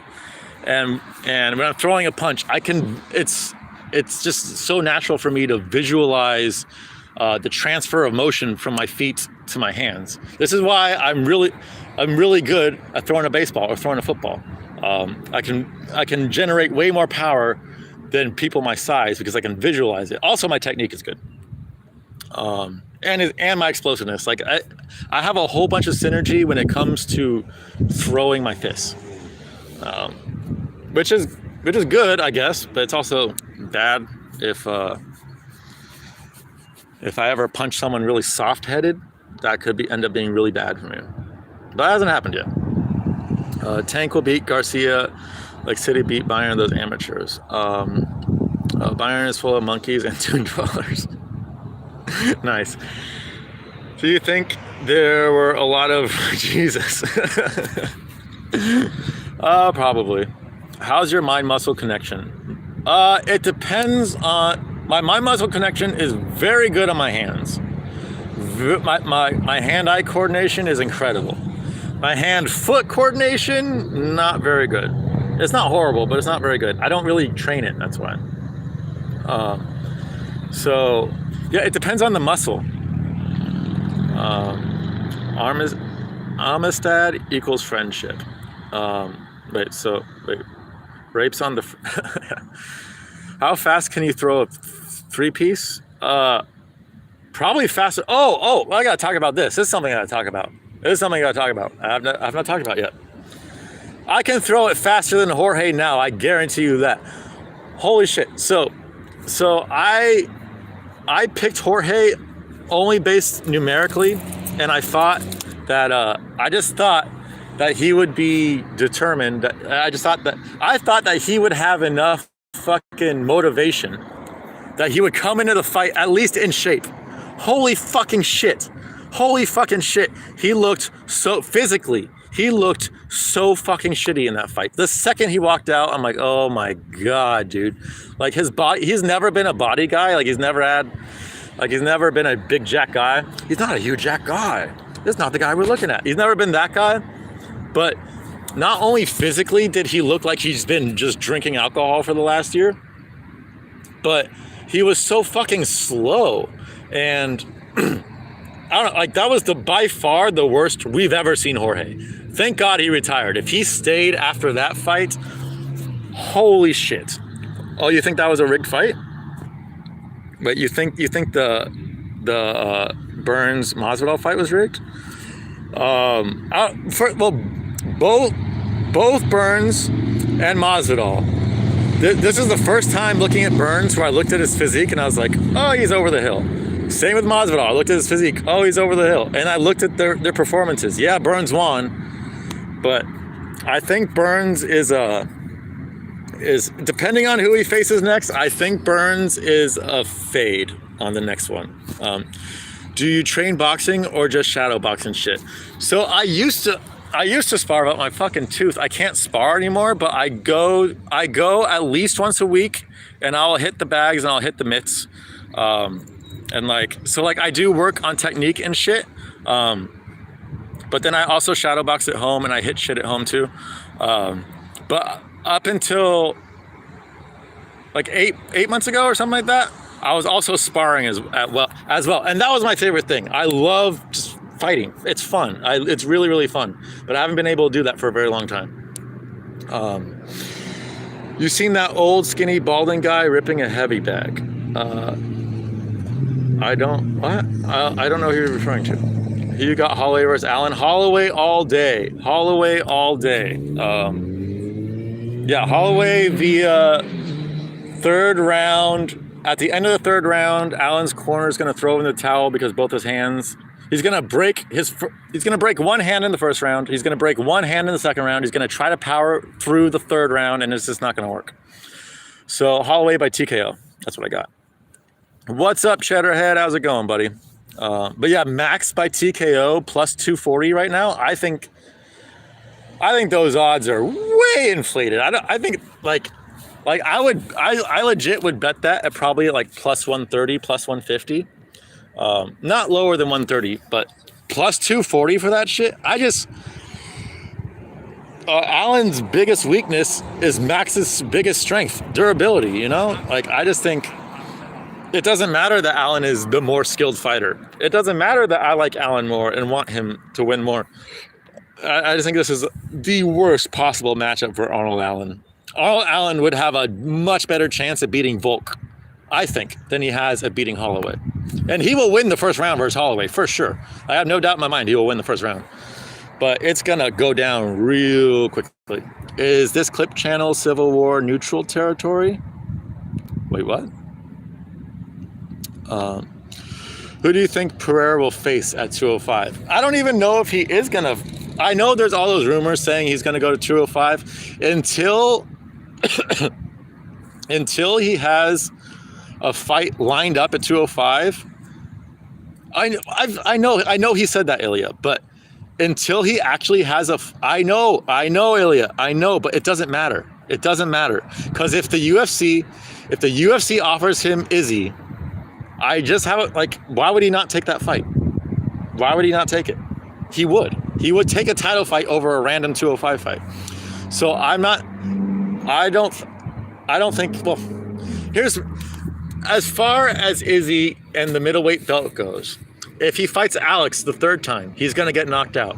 If he fights Hamzat, he's going to get choked out. If he fights Whitaker, he's going to get outclassed.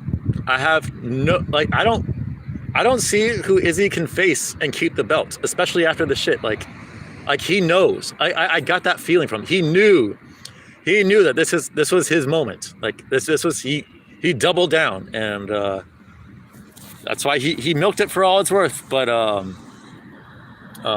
that's why he was wearing that fucking gay ass dog collar shit. That was the reason why. What's funny is in one of the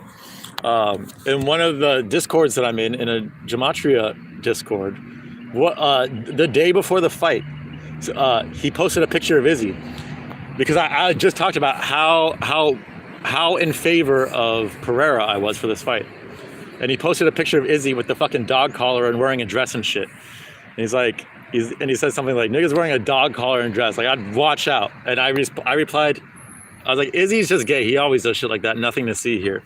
And that was my thought. But the dog collar thing was the kicker. I should have looked into more. The dress thing, that's Izzy's gay. He just fucking does that shit. Jan says he wants to fight him, dude. If hypothetically Jan versus Pereira became a thing, that would be a fucking incredible. That would be an incredible fight. Obviously Pereira destroys him on the feet, but I think Jan could probably take him down. Thoughts on Johnny Walker turning trans? That would be. Could you imagine if like Izzy or Johnny Walker or something, or like Jordan Levitt, or Elias Theodore's corpse, or someone like that, they went trans but they still competed in the male division, and then they just still kicked ass? That would be really funny. That would be funny. Humiliation ritual? No. I thought it was signifying it was signifying the demon, like he had the dog collar on. It was signifying the demon was leashed, and then he had that fucking thing on the entire fucking thing pretty much. I think it was a symbolic thing saying like the demon is chained right now, and he takes it off, it's unchained. That's what I think. I could be wrong. It could be a humiliation ritual, but the thing, the dress wasn't a humiliation ritual. I don't think, just because Izzy's not humiliated by wearing a fucking dress. Ankalaev Rakic, please. Oh, Ankalaev Rakic belong to the top. Yes. Why aren't these 205ers fighting? Good question. Where the fuck is Jan and Ankalaev and shit? I don't know what Ankalaev's doing, man. Like, Ankalaev should be... Well, Ankalaev should have a title. Like, shouldn't he have a fucking title fight coming up? Like, he beat Jan. Like, I was rooting for Jan. I thought he beat Jan. Like, it was a close fight. I can see where you can maybe give it a draw, but I thought Ankalaev won pretty clearly. But I don't know where Yuri is. Like, I don't know if what's his name? What's his name? Sweet Dreams. Jamal Hill. I don't know if Jamal Hill is waiting for Yuri or not. Because if he is, then Ankalaev should be fighting someone. But did you watch Feyenoord? No, I did not. I'm guessing that's a soccer. I think that's a soccer team. I don't fucking know. Jan won round 1. Watching it back. Yeah, if I remember correctly, I think Jan won 2 rounds and Ankalaev won 3, but I don't really remember. I remember watching it live and thinking Ankalaev won though. I reckon Hill has a god tier chin. He doesn't look like it. He most certainly doesn't look like it, and his genetics wouldn't say so. But I don't know. We'll see when he fights Yuri. We'll fucking see when he fights Yuri. Jan won 1, 2, 3. Ankalaev won 4, and round 5 is 10-8. Okay. I can't comment on that, Ilya, because I don't remember. I just remember live at the end of the fight thinking for sure Ankalaev won. Read above.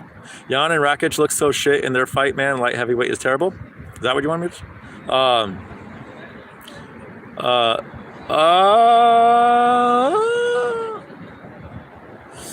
I believe I had Jan in that fight. I remember that fight. I remember Jan did not look good, but he was building. He was building, if I remember correctly. I'm not a fan of Rakic. I don't think he's that good. I think he's definitely overrated. But light heavyweight in general isn't very good. Does anyone know when Yuri is coming back? Because it looked like he was ahead of schedule. Definitely looked like he was ahead of schedule. With his injury and shit. Kicked up Rakic's leg. I know, dude. Rakic's legs got fucked, dude. Jan looked okay early. Yeah, but still didn't look good though. I don't think. Yeah, Prime Juice Jones destroys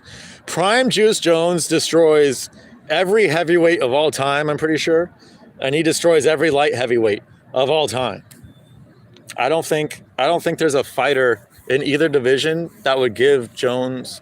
I'm trying to think in heavyweight of a fighter that would give Jones an issue. I really can't think of one, man. Like, I don't think Yuri or Hill beats Jones. Maybe Ankalaev? No. I don't think Ankalaev's getting Jones down. I think Jones's GOAT positive test don't mean shit. Agreed. Well, the funny thing is, yeah, about those tests wouldn't even come back positive if they were taken today. So, because of all the loopholes and shit in USADA, I don't care about positive tests because they're all on something, dude. Like, if you're not, like, the line on what's a banned substance and what's not, and what's legal and what's not, it's weird. So, like for instance, like if I'm in the UFC, I don't know if Tonkat Ali is banned or not. I have no idea. But let's just, for the sake of argument, let's just say Tonkat Ali is legal and you can take it. So I can take Tonkat Ali and boost my testosterone like crazy. I can jump in the lake 3 times and boost my testosterone like crazy, but I can't take Turinabol and boost my testosterone like crazy. Why? Like, what's the difference? If they all hypothetically boost it roughly the same, which they probably don't, but if they do, well, I just don't get it. Like, it's kind of the same thing with like blood doping. Like, you're not allowed to blood dope, but you can sleep it. You can sleep in elevation tents, which produces the same exact thing. You can't take EPO, but you can sleep in elevation tents, which produces the same exact thing. You can't take EPO, but you can train at elevation, which produces the same exact fucking thing. So it's like there's like different methods of achieving the same results, and some of them are legal and some of them are illegal. And it's really retarded. They should all be legal up to a certain degree. Like, there should be just a certain threshold.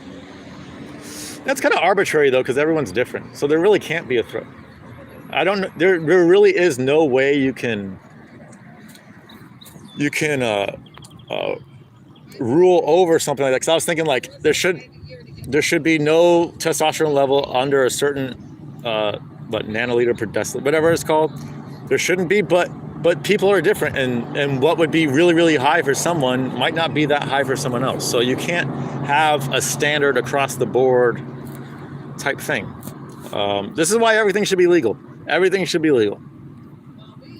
The only reason why I don't think so is because Bisping lost an eye because of that. But everything is legal in Japan, and that hasn't happened since.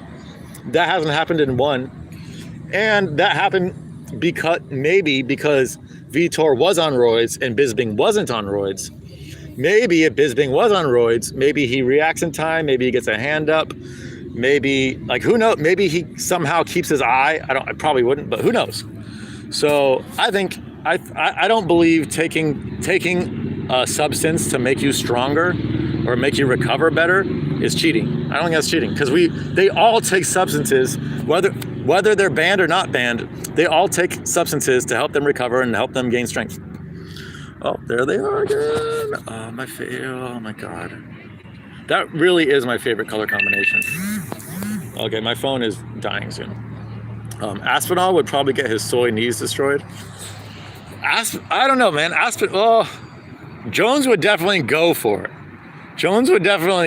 Like, that's why I'm so high on Jones. This is why I think Jones is the best of all time, regardless of division, and just in terms of dominance. It's because he's so ruthless, and he just doesn't care how much damage he does to you. He doesn't care if he ends your career. He fucked up. Rampage was never the same fighter after he fought Jones, and Jones didn't give a fuck about that. He gave zero shits. So having that aspect in your personality, that serial killer, that win it all cost mentality, he just has it more than any other fighter I've ever seen. And so he would definitely go for the knees with Aspinall. However, Aspinall is the one guy who has the physical, just the size to deal with Jones, and he has the physical skill on the feet and on the ground to maybe deal with Jones.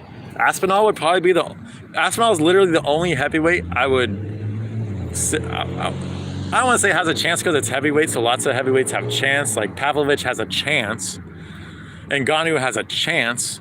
Even Derek Lewis has a chance, just because it's heavyweights, but they're puncher's chances. Aspinall, I think, has a chance, and it's not just a puncher's chance. I think Aspinall actually has a chance. I would still pick Jones in that fight, but I wouldn't put Jones at more than like minus 160, 170 in that fight. I'm really high on Aspinall. Did you watch that MPMD vid on Usman where he exposed that lots of camps have supplement coaches? They're on it. Is that a recent one? Because I haven't watched More Plates, More Dates recently. But I have watched a few of his. Oh my God, dude, this fucking girl, man. Yeah, so I don't think I have. The top gym is probably outsourcing, getting some designer shit synthesized. Well, yeah, that's the thing. That's just why no one's getting pops for USADA anymore. Like, there's always a race. There's the chemists that are trying to build new shit that USADA doesn't know about, and then there's USADA like catching up. And it seems like in the last 4 years or so, it's always the chemists that are like one step ahead of USADA, but now it seems like they're 5 steps ahead of USADA. Like there's so much it's synthetic shit, and it's synthetic shit that, like, what's it called? The fucking, you guys know what I'm talking about. There are things that you put in your body that make your body produce its own testosterone. I forgot what it's called. Very, very popular now, but they're all, what the fuck is it called? I'm fucking mind farting right now. It's that ass that's making me mind fart. Pun intended. Yeah, I love it. I know, yeah, dude, white tank top, pink shorts, it's the best. I also really like white tank top, red shorts. The shoulder lock he did on Glover. Wait, what are we talking about? Spinning elbow from clinch, Jones is different. Oh my God, no. Well, Jones's length. First off, Jones's length is going to be... His length was an issue at fucking light heavyweight, but it's an issue at fucking heavyweight. His length was one of the biggest reasons why I picked Jones over Cyril Gahn, is that Gahn is used to having the length advantage. Like, he's used to being significantly bigger and longer than his opponents. And he's used to, like, jabbing and getting on his bike and, you know, just being technical and pretty about it. He can't do that against Jones. Cannot do it against Jones. Yeah, designer, but what is it? Peptides, that's what I was talking about, peptides. There's designer drug peptides that, like, you just take them and their only thing they do is modulate how much testosterone your body is producing. So, like, you can't, it's just stuff you can't really test for because they haven't even been out for like a few years. Thoughts on anti-pet Rego? You're allowed to be anti-pet. Like, there are advantages to not having a pet for sure.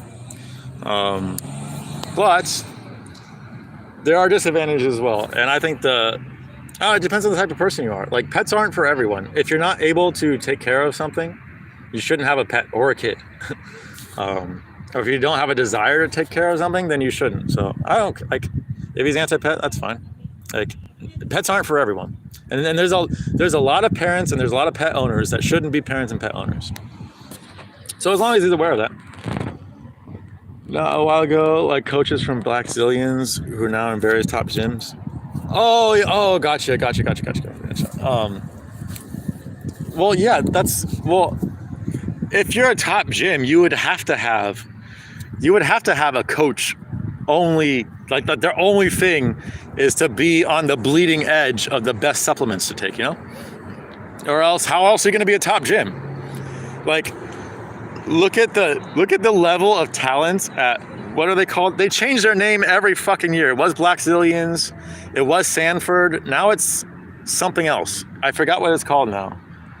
But Sanford MMA, it's called something else now.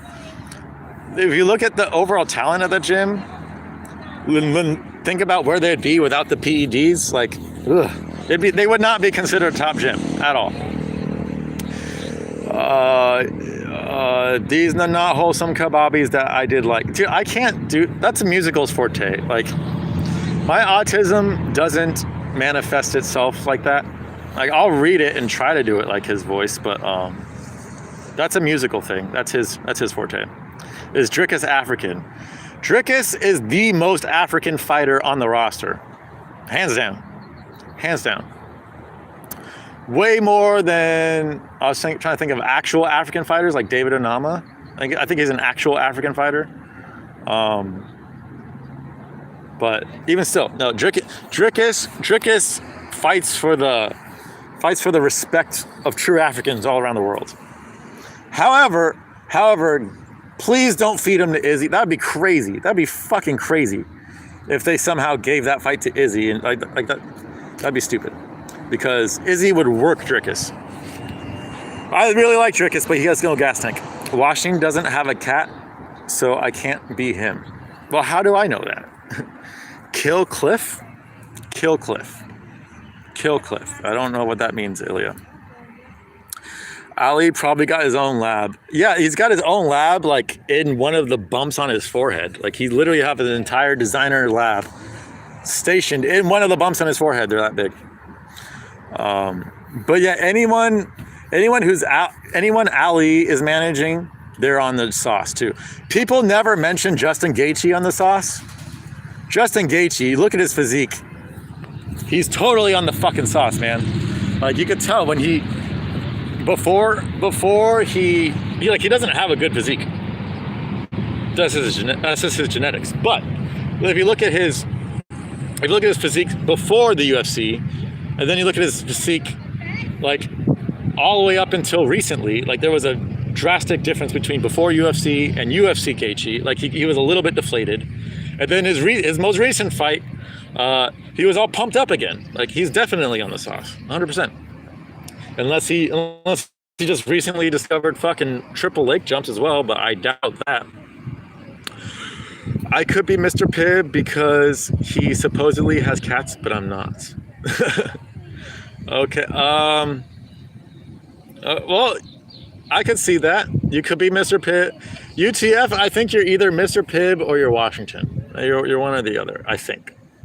Hooft was in Black Zillions, yes. Killcliff is Sanford. Oh, gotcha. Wasn't it called something else, though, before that?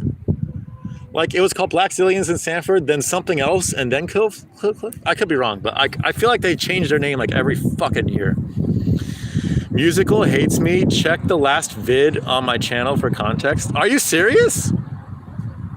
What did like, you're like one of the least hateable people in Jerusalem. He only hates you because you like me, I guess. You show support to me, but so does Ilya. I don't think he hates Ilya. So does Loquacious. He doesn't hate Loquacious. I'm on the sauce too, the ranch, the sweet and sour, the mayo. Mayo is so underrated, man. I don't care what race you are. It's not just white people that like mayo. Everyone likes mayo. Fucking everyone likes mayo. My phone is dying, so I'm gonna go in my car. I don't know how much longer. Well, I'm gonna see how hot it is in my car. And if it is really hot, I'm gonna have to go. But if not, then I can stay and talk for a little bit longer.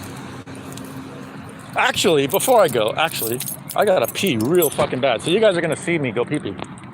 You guys are gonna see me go pee-pee in a public bathroom. Anyways, I have to go later. All right, Washington, can you link your channel in my Discord so I can watch that video? I'm very interested in it. But thank you for joining and stuff, everything. It's always a pleasure when you're here. My only mod, Washington. Let's see. Every top gym has a supplement coach. Yes, you have to. You can't be a top gym without it. Like I said, you just can't be. It was called Hard Knocks 365. Was it really? Oh god. Oh. No. There we go. No. Oh shit. Alright. What is this shit? There we go, guys. Alright. Now I can jerk off. I'm just kidding. Wouldn't that be funny if I just started fucking jerking off? It was called Hard Knocks 365. Yeah, that sounds right. They changed their fucking shit all the time. It is 200 degrees in this fucking bathroom. Black Zillions is a different gym that was disbanded. Yeah, true, but at least, if I remember correctly, like I want to say like 75% of the people at Black Zillions went over to Sanford, but before they were called. Yeah, it's just Sanford, I guess. But I know that there's a lot of crossover there. I linked it. Thank you. Am I going? Mod you? I don't even... Okay, I'm pretty sure I know who you are, Sigma, but without knowing for sure... whatever. I know who you are. Hold on. I'm modding you.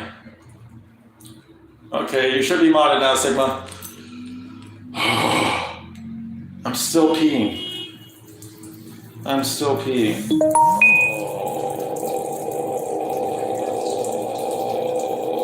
Oh my god. Okay, we're good. Want to see the toilet? There we go.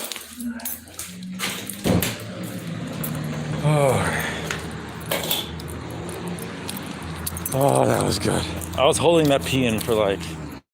I've been doing this for 2 hours. I've been holding that pee in for at least an hour. Let's see. I cannot see with the sun. Mod wheelchair Juru. He's not even in here. But is that rate the piss? Oh, that was a 9.75 out of 10. The only way that could have been better if I was drunk, and I don't drink. Holy shit. And my phone's at 5% now. Hold on, I really can't see, so hold on. Let me get in here.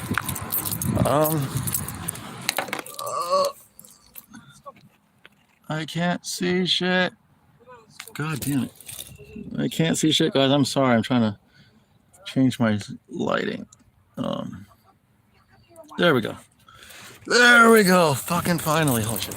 Sorry, guys. Okay, it's hot in here. It's not too bad. It's not too bad. Let's see how much juice I can get in here. Okay. Yeah, that was like a 9.75 piss.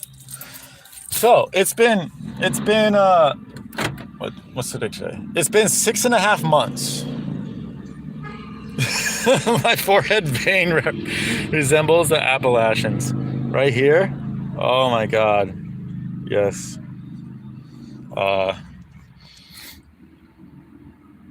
When I get angry, this thing is like, it just fucking explodes, man. Yeah, so it's been 6.5 months since I did my drunk stream. And I think I'm gonna do another drunk stream, but I don't know when. But I want to do like something like interesting for it. Like I only drink once a year, so if I'm not gonna do it in April, that's for sure. Probably not May, but maybe in June or something. Go live more often, sir. Here's the thing, Sigma. Here's the thing. The playoffs, the NBA playoffs just started. The play-ins happened. Beta stream. Yes, dude, I had a drunk. I deleted it because I said the N-word like 30 times during it. But I had a 6-hour drunk stream November 1st. I remember it was the day after Musical's drunk stream. But anyways, the NBA playoffs just started. And today is the only day for a very long time that there isn't going to be an NBA game on. And playoffs this is the time to make money. I was one fucking rebound away from making $200 off a $10 bet. I had Bulls money line, DeMar DeRozan over 22.5 points. He had 23 points. And I had DeMar DeRozan 8+ rebounds. He had 7. That actually killed me because I had the thought right before I put it in. I was like, nah, I should put it to over 6.5 instead of over 7.5. And I was like, nah, I'll keep the 7.5. I'm so stupid. So if I would have had the 6.5, I wouldn't have won 200. I probably would have won like 165, 160, something like that. But god damn it, dude, like that should have fucking hit. That one really should have fucking hit. But anyways, yeah. So I can't really for like the next 2 months. I'm probably not going to go live, maybe ever. Just like this is playoff time. Like playoff time it's so much easier to call playoff games, man. Like I already know the results of the majority of the playoff series. Like this is a time to make money. It's NFL, MLB, NBA playoff time. This is my time. This is my fucking time, man. So yeah, this is the reason why I'm streaming today is because this is the one day where there isn't an NBA game. So I don't know and especially in the first round, because there's going to be so many NBA games going on, I'm going to guess I'm not going to go at least for like a month. Maybe I can squeeze one in at some point. But yeah, this is not a good time for streaming. But it's going to be a good time for a Sixsoul making money, gambling and shit. Stalking drunk. I don't stalk people, but prioritize the money. And if I was drunk, I would be even less inclined to stalk people, I'm thinking. Go live before Cejudo Aljo. When is that? I got Cejudo all day. I got Cejudo all fucking day in that matchup, man.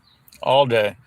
May 6th. I doubt I'll go live before May 6th. I highly doubt it. Okay, so my phone battery is still dying at a rapid rate, even though it's charging. Hold on, I'm gonna lower this. Maybe it can charge. But I will say, Cejudo, it's got to be Cejudo. I just feel like that's a horrible matchup for Aljo. And honestly, I know I might be the only one who thinks this.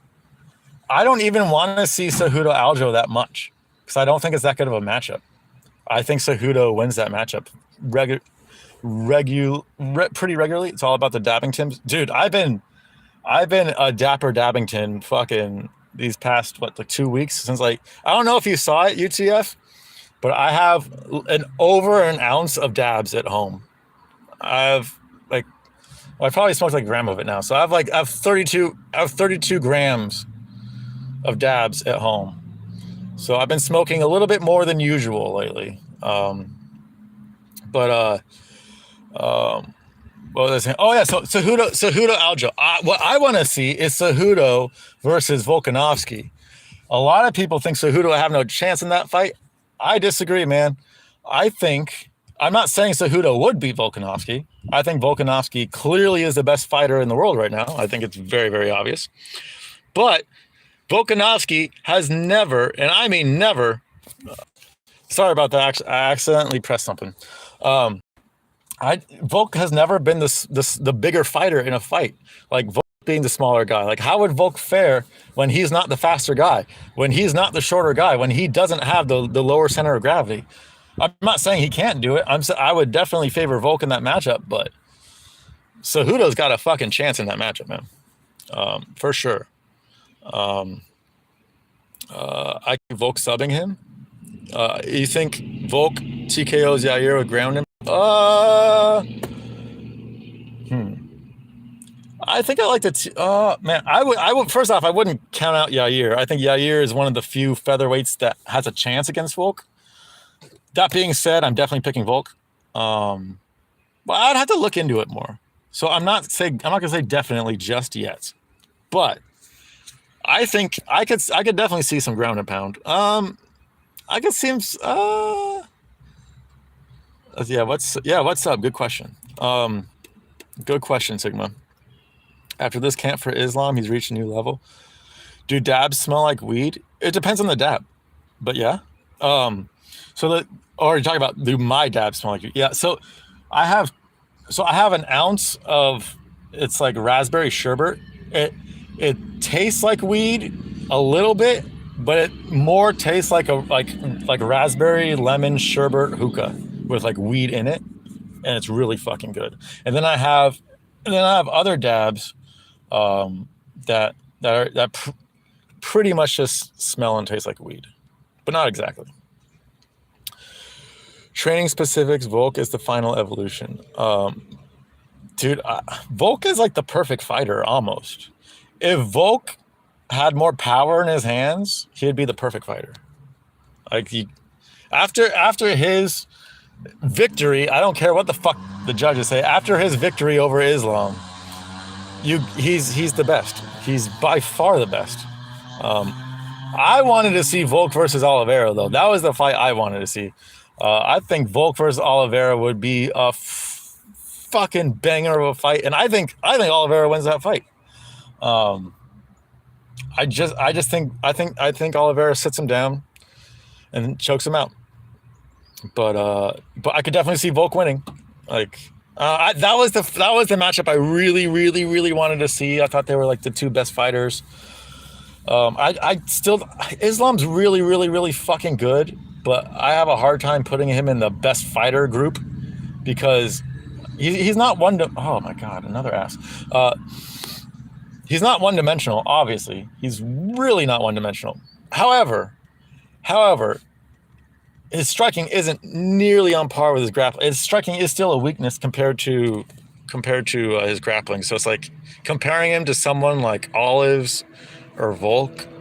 I guess I'm just talking about in terms of skill and shit. But so my phone is dying, even though it's fucking charged in. You can see it's charged. It's charging, but it's still dying. So if my phone cuts out at any minute, the phone is dying. It's at 2% right now, so I'll tell you when it's at 1%.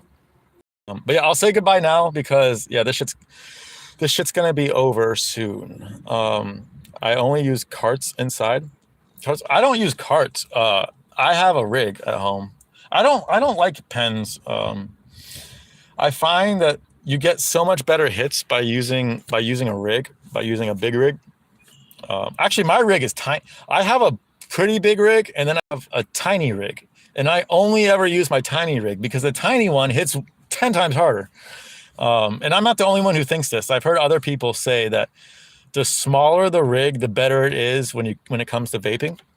And I agree with that. Like it compresses the air more. Like when you have a big fucking bong to vape, like I don't know why, but it doesn't have the same effect. Whereas like if you're just smoking regular weed, you want the bigger the bong, the better. Like you want, like if you can get a fucking 20-foot bong and have someone light it for you, that's like the dream. I'll tell you, I've always wanted to do this. If I ever have a lot of money, in one of my rooms, I'm just gonna have a dedicated smoking weed house. And on the wall, like I'm gonna so like right next to me, there's gonna be a place where I can put the bowl, and that's gonna be connected to a tube, and that tube is gonna be lined all around the upper part of the ceiling, and it's gonna go all around the entire room and come back down, and it's gonna end with a nozzle right here. So it's just gonna be like one, guessing like what, 60, 70, maybe 80-foot bong that's just hooked on or attached to the top of the ceiling. But you could but the bowl and the mouthpiece are gonna be right next to each other, so you can still do it yourself. I've never seen anyone do that. I've never seen anyone even have that idea. But I've had this idea since I was like 17, and I have this idea for a reason. It needs to be completed at some point. So if any of you guys have the ability one day, you have my blessing to fucking do it. Because that's the fucking dream when it comes to like actual flower. But that would be horrible for fucking vaping. Volk is the type of guy to head kick you out here. I don't see that. But do you think Volk's body composition will be the same against Max? That's a good question. Well, probably because Volk is a professional. He's 35 though. Like it's hard to say, man. As soon as you're over your oh shit, I'm at 1%, guys. I'm at 1%. So this is gonna go at, let's see. Okay, I'm pressing it in. This is gonna go probably in the next minute or so. I'm gonna lower the screen thing a little bit more, but yeah, this phone is gonna die very, very, very soon. Volk is the type of guy to develop a perfect technique for blocking head kicks. Dude, but with his body composition, right now his body composition looks fucking prime. He's still in his prime, but that's the thing about guys our age. It's like I'm still in my prime, Volk's still in his prime, but like I could wake up tomorrow and not be in my prime anymore. Volk could wake up tomorrow and not be in his prime anymore. Gilbert Burns was still in his prime versus Neil Magny. Gilbert Burns versus another ass. Fucking crazy. I swear to God, when it's 80 and sunny, that's when all the asses come out. Gilbert Burns, he fought Neil Magny, what, like at the beginning of the year, the very beginning of the year. I think it was the first card of the year. If not, it was like the last card of last year. He looked great, like physically. He was in his prime. Now he fought Jorge Masvidal. He's not in his prime anymore. And maybe he can get it back. Maybe he was taking it easy because he knew he was fighting Jorge. I don't know. But yeah, that's the thing. Like you're in your prime until you're not in your prime. And that day when you're not in your prime, it's one day. You wake up and you're just not in it anymore. And that day is different for every person. For some people, it's 28. For some people, it's fucking 14. For some people, it's 40. Like, it's different for everyone. And it's really hard to say. But once you're past 35, you're in the danger zone. You're on the highway to the danger zone. And Volk is most certainly on the highway to the danger zone, which is really sad. Because if Volk just was like a few years younger, we could have a few more years of Volk kicking ass would be nice. But this is why I think Yair has a chance, because we don't know if Volk's still going to be great. I suspect he will be, but we don't know. You put him in there, he'll break Yair's Mexican toes.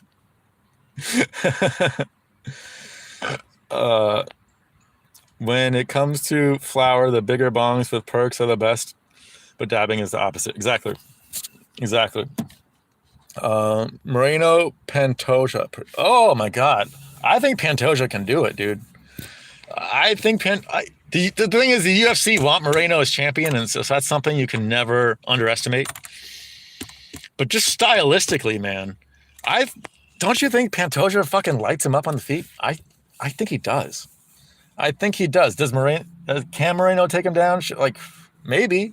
I just on paper, I think I favor Pantoja, but like I said, I always weigh heavily the fact that Moreno is one of the UFC Golden Boys. I don't really know why. I guess just because he's Mexican and likes Legos, but let's see. Is from our heart. Yes, true.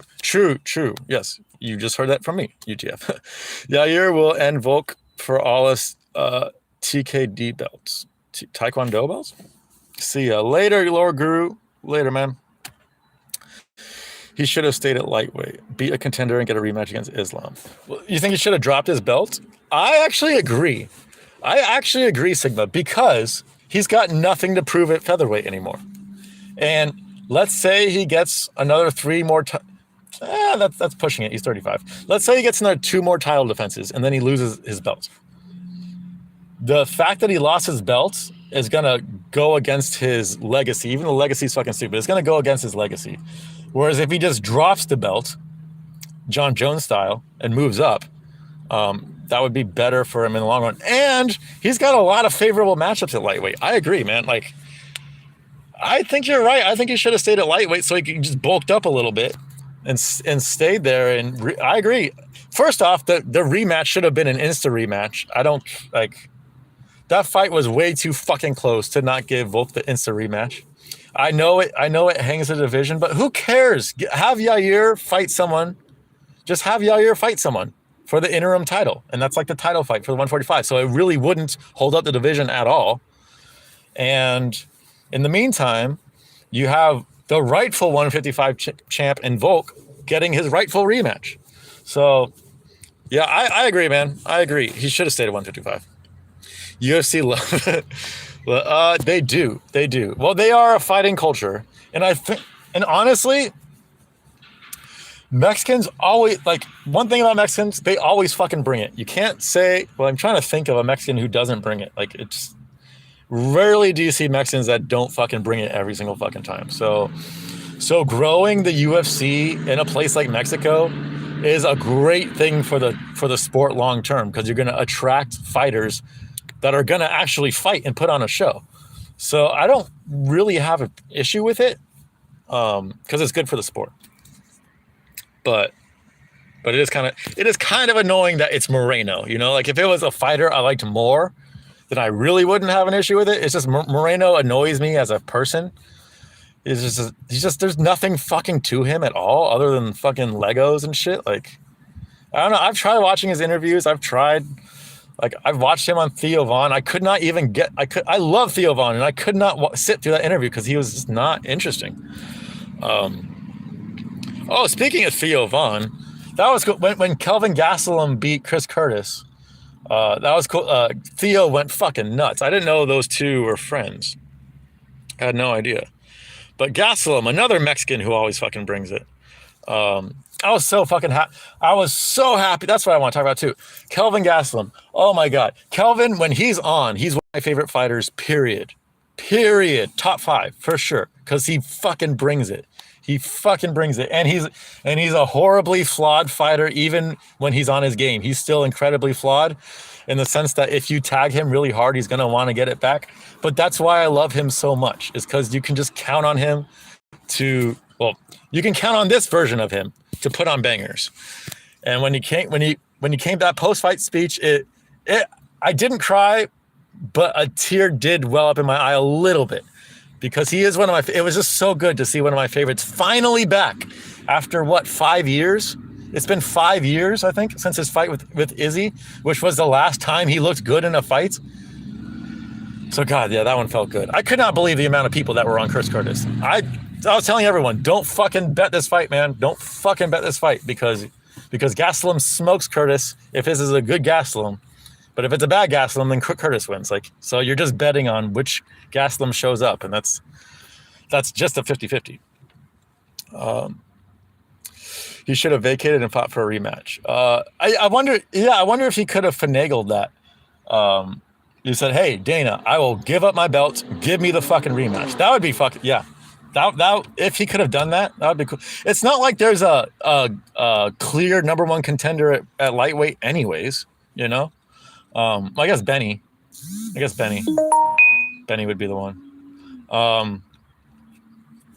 But still, I agree. I think he should have had a talk with Dana, and said, I can't believe this is still going on. I was expecting my phone to be dead by now. The longer he waits, the worse chance he'll have against Islam. I know, yeah, Islam's like what, 4 years younger, 5 years younger? He's only getting more and more inbreds as the days go on, so yeah. Darling boy. What's Darling boy? Oh, I think, is Darling boy in here? I keep forgetting. So when I got banned from Jerusalem, I blocked all of Guru's mods. So including Darling Boy. So if you're in here, Darling Boy, I'll remember to unblock you. It wasn't a personal thing. I was just paranoid, and I had a thought, just because I doxed Guru, I had the feeling that what's it called? That musical told or Guru told all the mods, hey, if Sixsoul comments, just ban him. So I blocked all the mods. So you and Adam Ash and Jake Ramirez, like, I just blocked you guys because I didn't want to deal with being banned on that account. So I gotta unblock you guys. So yeah, I don't even know if you're here, but if you are, you're blocked in your account, but it is not a personal thing. It was just because of that. I didn't want to get banned on Guru's thing. Fuck Moreno, Figgy is still my champ. Oh yeah, dude. I'm very interested to see what Figgy does at 135, man. I think Figgy. Oh man, could you imagine Figgy and Cejudo at 135? Woo, that would be a fun one. I think Figgy beats Aljo.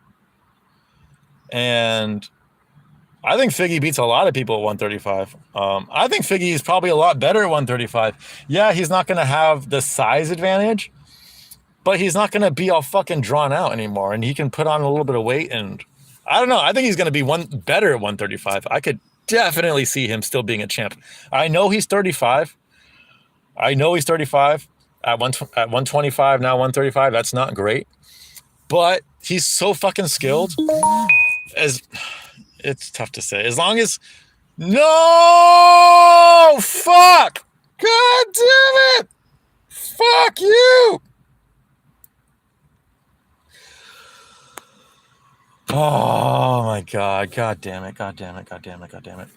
I put in a bet I thought was going to hit, and it didn't. I had a parlay with a lot of things, and I just got a message that it didn't hit. I was fucking counting on that bet. God damn it, dude. Fuck. Okay. Calm down. It's fine. Figgy, Olives, and Pereira are my three kings. Honestly, probably me too. I put Jones in there and Demetrius Johnson in there as well. If you count DJ, he's not a UFC fighter anymore, but you kind of gotta count him. Do you guys know when the one card is where Mirai's DJ 3 is taking place? Because I'm looking forward to that fight. The first two fights were incredible. That was DJ finishing Mirai's, tracking him down with a flying knee, purposely going for the flying knee because he got finished with a knee in the first fight. That was the most impressive shit I've ever seen in an MMA fight ever. Even more impressive than DJ suplexing Ray Borg into a fucking armbar with like a minute left in the fight. I think tracking Mirai's down was even more impressive because that guy is all fucking roided out of his mind, significantly bigger. It's like 2 weight classes bigger than DJ. He didn't even make weights for that fight. The one bent the rules so that Mirai's would make championship weight because he did not meet the hydration test protocols. and they just allowed him to compete anyways. So the fact that he wanted to get that knee KO revenge and he fucking got it, oh my god, it's so beautiful. I've watched that KO like at least 300 times. So DJ will always be in my top forever. DJ is insane. Darling boy, MM gay for sweet guys. Turning off in 30 seconds. I don't know when my phone's turning off. It still says 1%, man. So I don't know. Just Eric Gonzalez. What about Eric Gonzalez? And Volk. Wait, what? DJ Rims Shatry. Okay. I'm just looking forward to that fight, man, because Moraes is a really good fighter, but he's just a roided up juice head fucking Brazilian who's really, really skilled, but like his main skill is how fucking big and explosive he is. And DJ legitimately is the most skilled MMA fighter by a long shot of all time. And I don't know how anyone could argue that. I put John Jones above DJ in terms of like just rating them just because of his resume. But DJ, just skill for skill, like you gotta go DJ. Like DJ's insane. And the way he thinks about the sport, well, same with John. I've said this before, but John Jones, Henry Cejudo, Demetrius Johnson, and George St. Pierre. That is the Mount Rushmore of MMA geniuses. Like if you could just be in a room with those four people without ever picking up a glove or without ever throwing a strike at a bag, you would become better at fighting just by listening to those guys talk. I'm 100% convinced of that. As long as you actually know how to fight a little bit. If you're like, no, I don't want to throw shit. I was gonna shit on. Okay, so Rigo, if you are here, Rigo, I don't know if you're here or not. If you are here, I still like to throw. It's not shade on you. It's shade on your neck. I just like Rigo skinny neck jokes. Like the Wakamoto video. No one else liked that fucking comment. It was the best comment ever. But yeah, I'm not like, if you ever see a Rigo neck joke, it's out of humor. It's not out of like, I don't hate you or anything, or there's no beef. It's just, yeah, I really have no beef with anyone. I don't think I specifically hate anyone. Like Juru has beef with me. Musical has beef with me. I think Strickland's burner would probably be the closest I would consider I have beef with, but like I don't talk to him, and like he's just a fucking fat teenager who drinks Mountain Dew all day and eats Taco Bell all day. Like it's understandable why he's gay and retarded. Like the shit he's putting in his body makes him gay and retarded. So even though that is inherently gay and retarded to do that to yourself, it's like I have a level of sympathy because he's stupid and is clearly unaware of how chemicals affect your body, you know? Did you know JDM's name is Giacomo? Wait, what? I did not know that. That name has been in my fucking head. Like, what's it called? Fifth Law? PFIFF? Or FPIFP, something like that? Zipf's Law? Is it Zipf's Law? ZIPF's Law? I think it's Zipf's Law. Like, if you hear something once, you're going to hear it again. Like, the name Giacomo has fucking come up many times, like in the past few days. Really weird. Top 5 boxers in the UFC. I think we just saw it in Rob Font, right?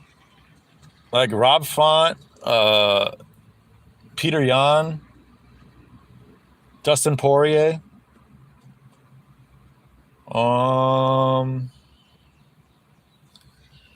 Volk.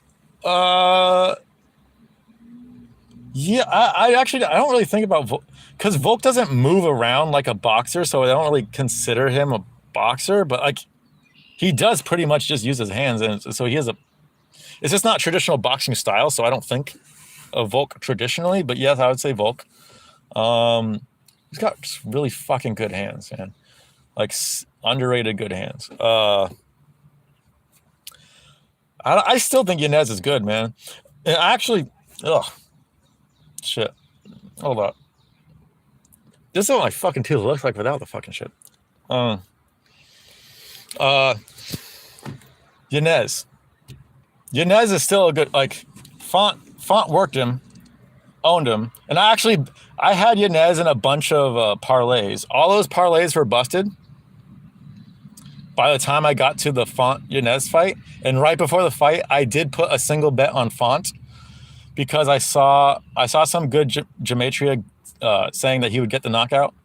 And I was just thinking about it more, and I was just looking at Yanez's strength of schedule, and it just that was the main thing. I was like, I don't think I'm not sure if Yanez is ready for him. Font's the underdog. Let's go with Font. And it actually worked out, but I picked Yanez in my topology. Let's see. Where are we? Ian Gary, number one. I can't say it. His wife seems like a freak. Oh my God, I know. Well, he took his wife's last name. That's pretty insane. What is the happy for Ian Gary joke, if it is a joke? I don't know. What happened to Gary? Did he overcome something? Is he from the hood? I don't know much about Ian Gary other than that he's annoying. And that he took his wife's last name, which is... So be it. Actually, if I was going to get married to my last longtime girlfriend, I actually was going to take her last name just because I don't want to pass down the Nowicki curse. So I actually was, but I wasn't going to hyphenate it. That's fucking gay. I was just going to take Rogers. But anyways, yes, Krumlin and Dublin. Gary came from the toughest slums of fucking basic bitches and graduated to a freak. True. Very true.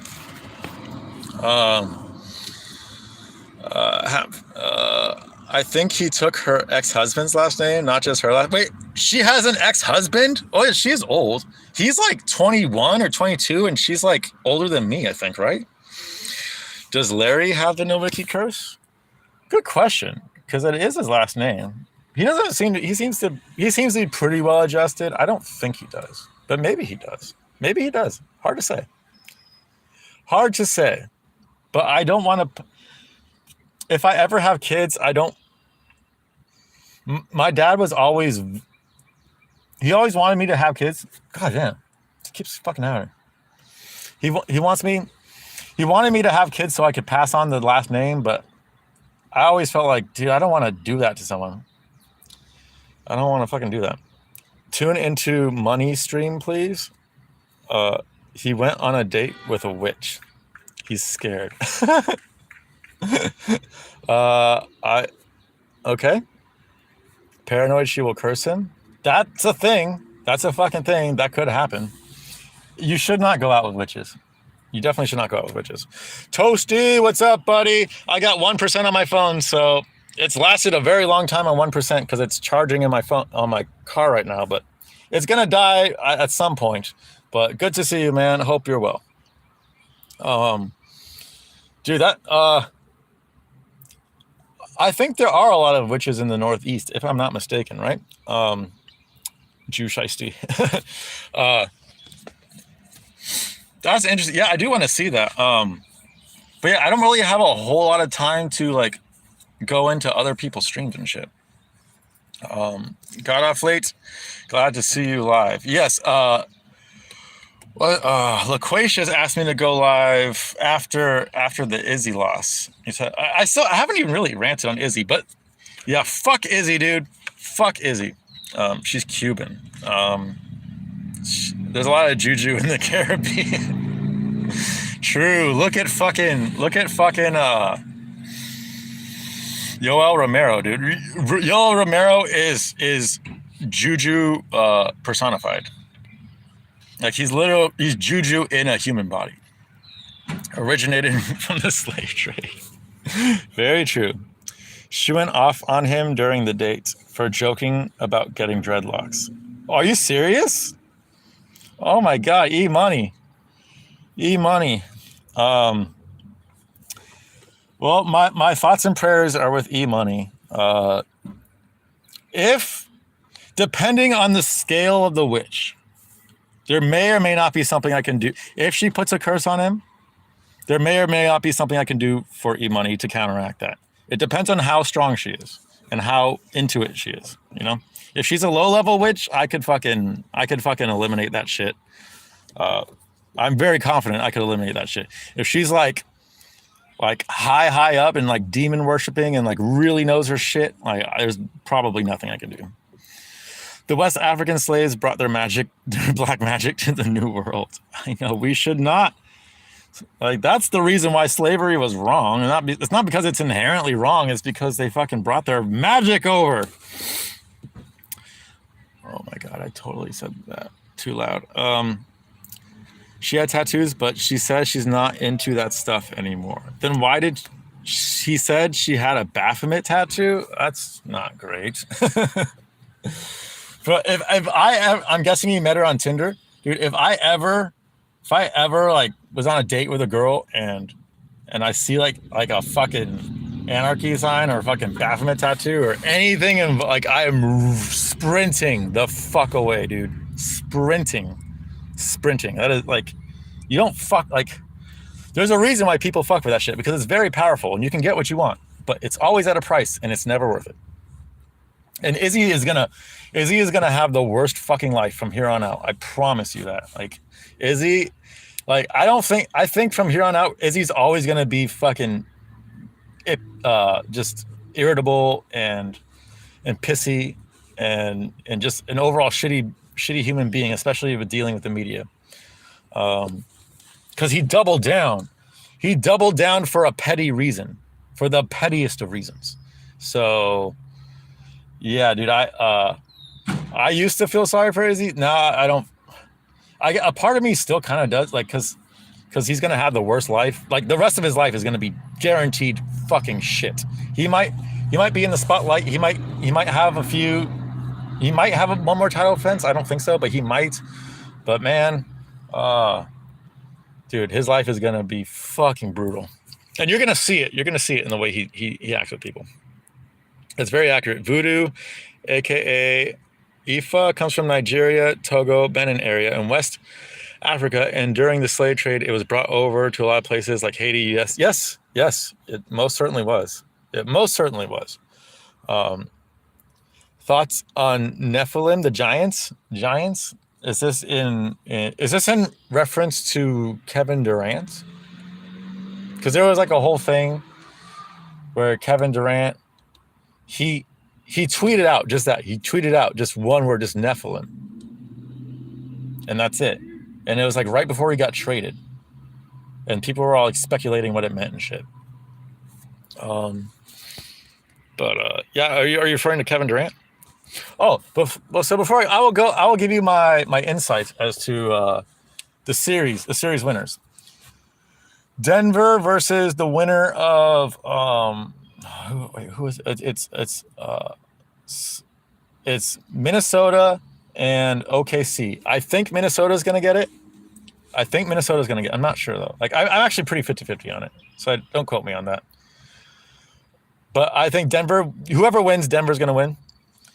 Lakers versus Memphis, Lakers going to win. Golden State versus Kings, I got Golden State, but I would not be super shocked if the Kings actually pull off the upset, even though they're a higher seed, just because it's the year after the Queen died. So because the Golden State Warriors they're not winning a championship this year 100%. You could have them lose to the Lakers in the second round, or you could just have them lose to the Kings in the first round. It really makes no difference. And since LeBron's name is King James, like, it would kind of make sense for them to beat the Kings in the second round. So I don't know. Golden State Kings, I'm 50-50 on. And then Phoenix Clippers, I'm going to go Phoenix there for sure. And now in the East, you got, okay, so Milwaukee's going to face the winner of Miami and Chicago. I don't know who's going to win that. I lean Miami, but whether it's Miami or Chicago, I predict a very, very, very long, hard series for Milwaukee. I don't know if they're going to win or lose or not, but it's going to be a much tougher than imagined series. At least six games. 2 versus 7 is Boston versus Atlanta. Obviously Boston. 3 versus 6, Philly versus Brooklyn, obviously Philly. And then 4 versus 5 that's the interesting one. Cleveland versus New York. New York's the underdog. Oh man, I think I'm gonna go New York. I don't know for sure. Like, that's a 50-50 one, but Willis Reed just died this year. That's got to count for fucking something. It's got to fucking count for something. So I'm gonna go New York. Those are my first round. Those are my first round. Who's gonna advance? In DK, like the Bayou, the South especially. Yes. Well, Cleveland too, man. Like anywhere where there's lots of darkies. Thoughts on Ilya pushing Nifkers off his Krishevska? I don't know what any of that fucking means.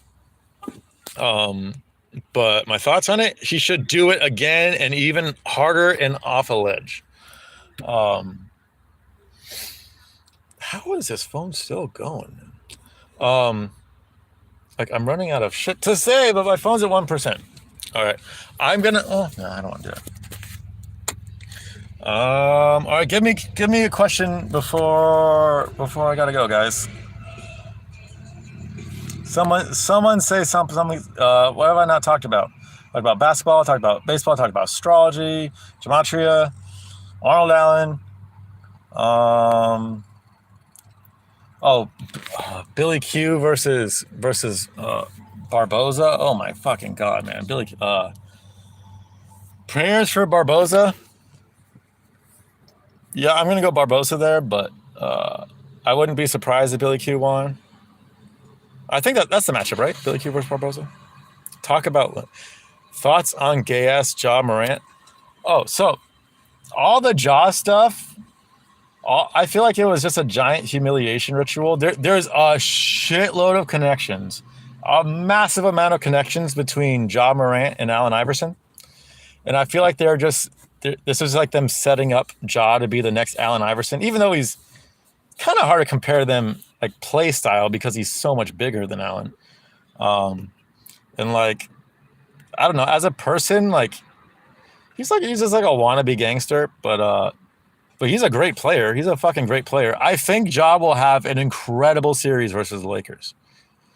Incredible series versus the Lakers. I don't care what he did. He's just gay.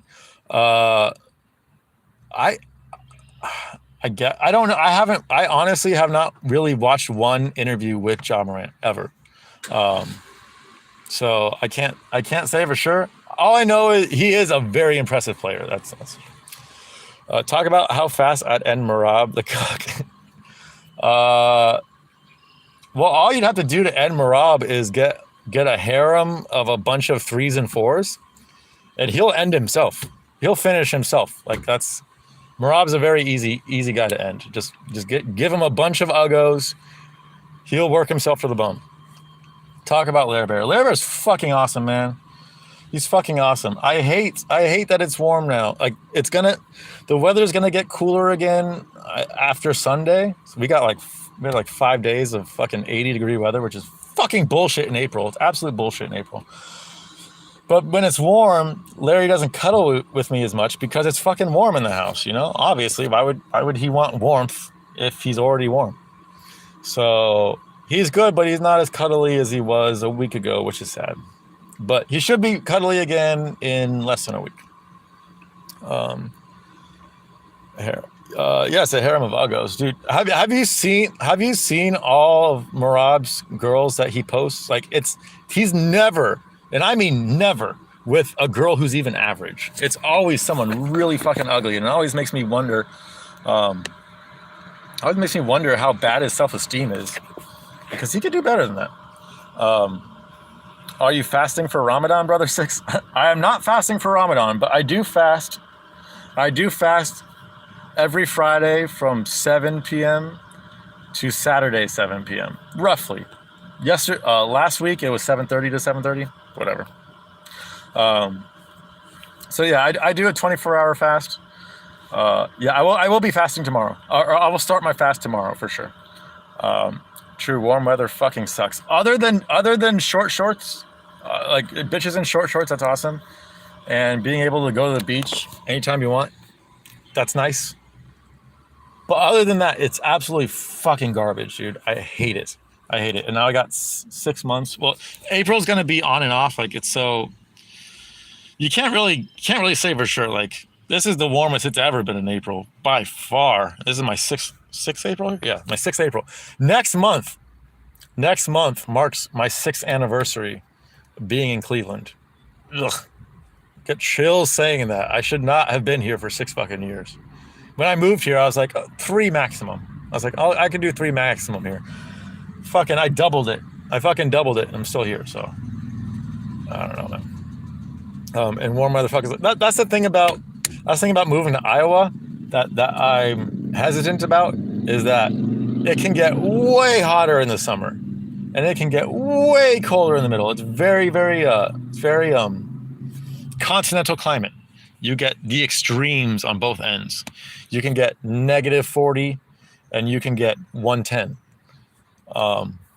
Which is like in both cases, I don't want to feel either of those. Both of those are like they ruin what you can do in a daytime, you know? Like so that's the one reason why I don't want to live in Iowa. But I'm still considering just because it just seems like such an ideal place for like small town America. Blackface Rigo, a true rigger. Very true. He's shooting a black baby. How sweet. Thoughts on living near the sea? It's fucking nice, man.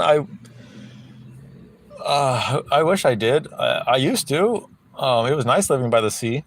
I lived pretty close to, well, it's not the ocean, it's Puget Sound, which is a inlet of the Pacific Ocean, which kind of close.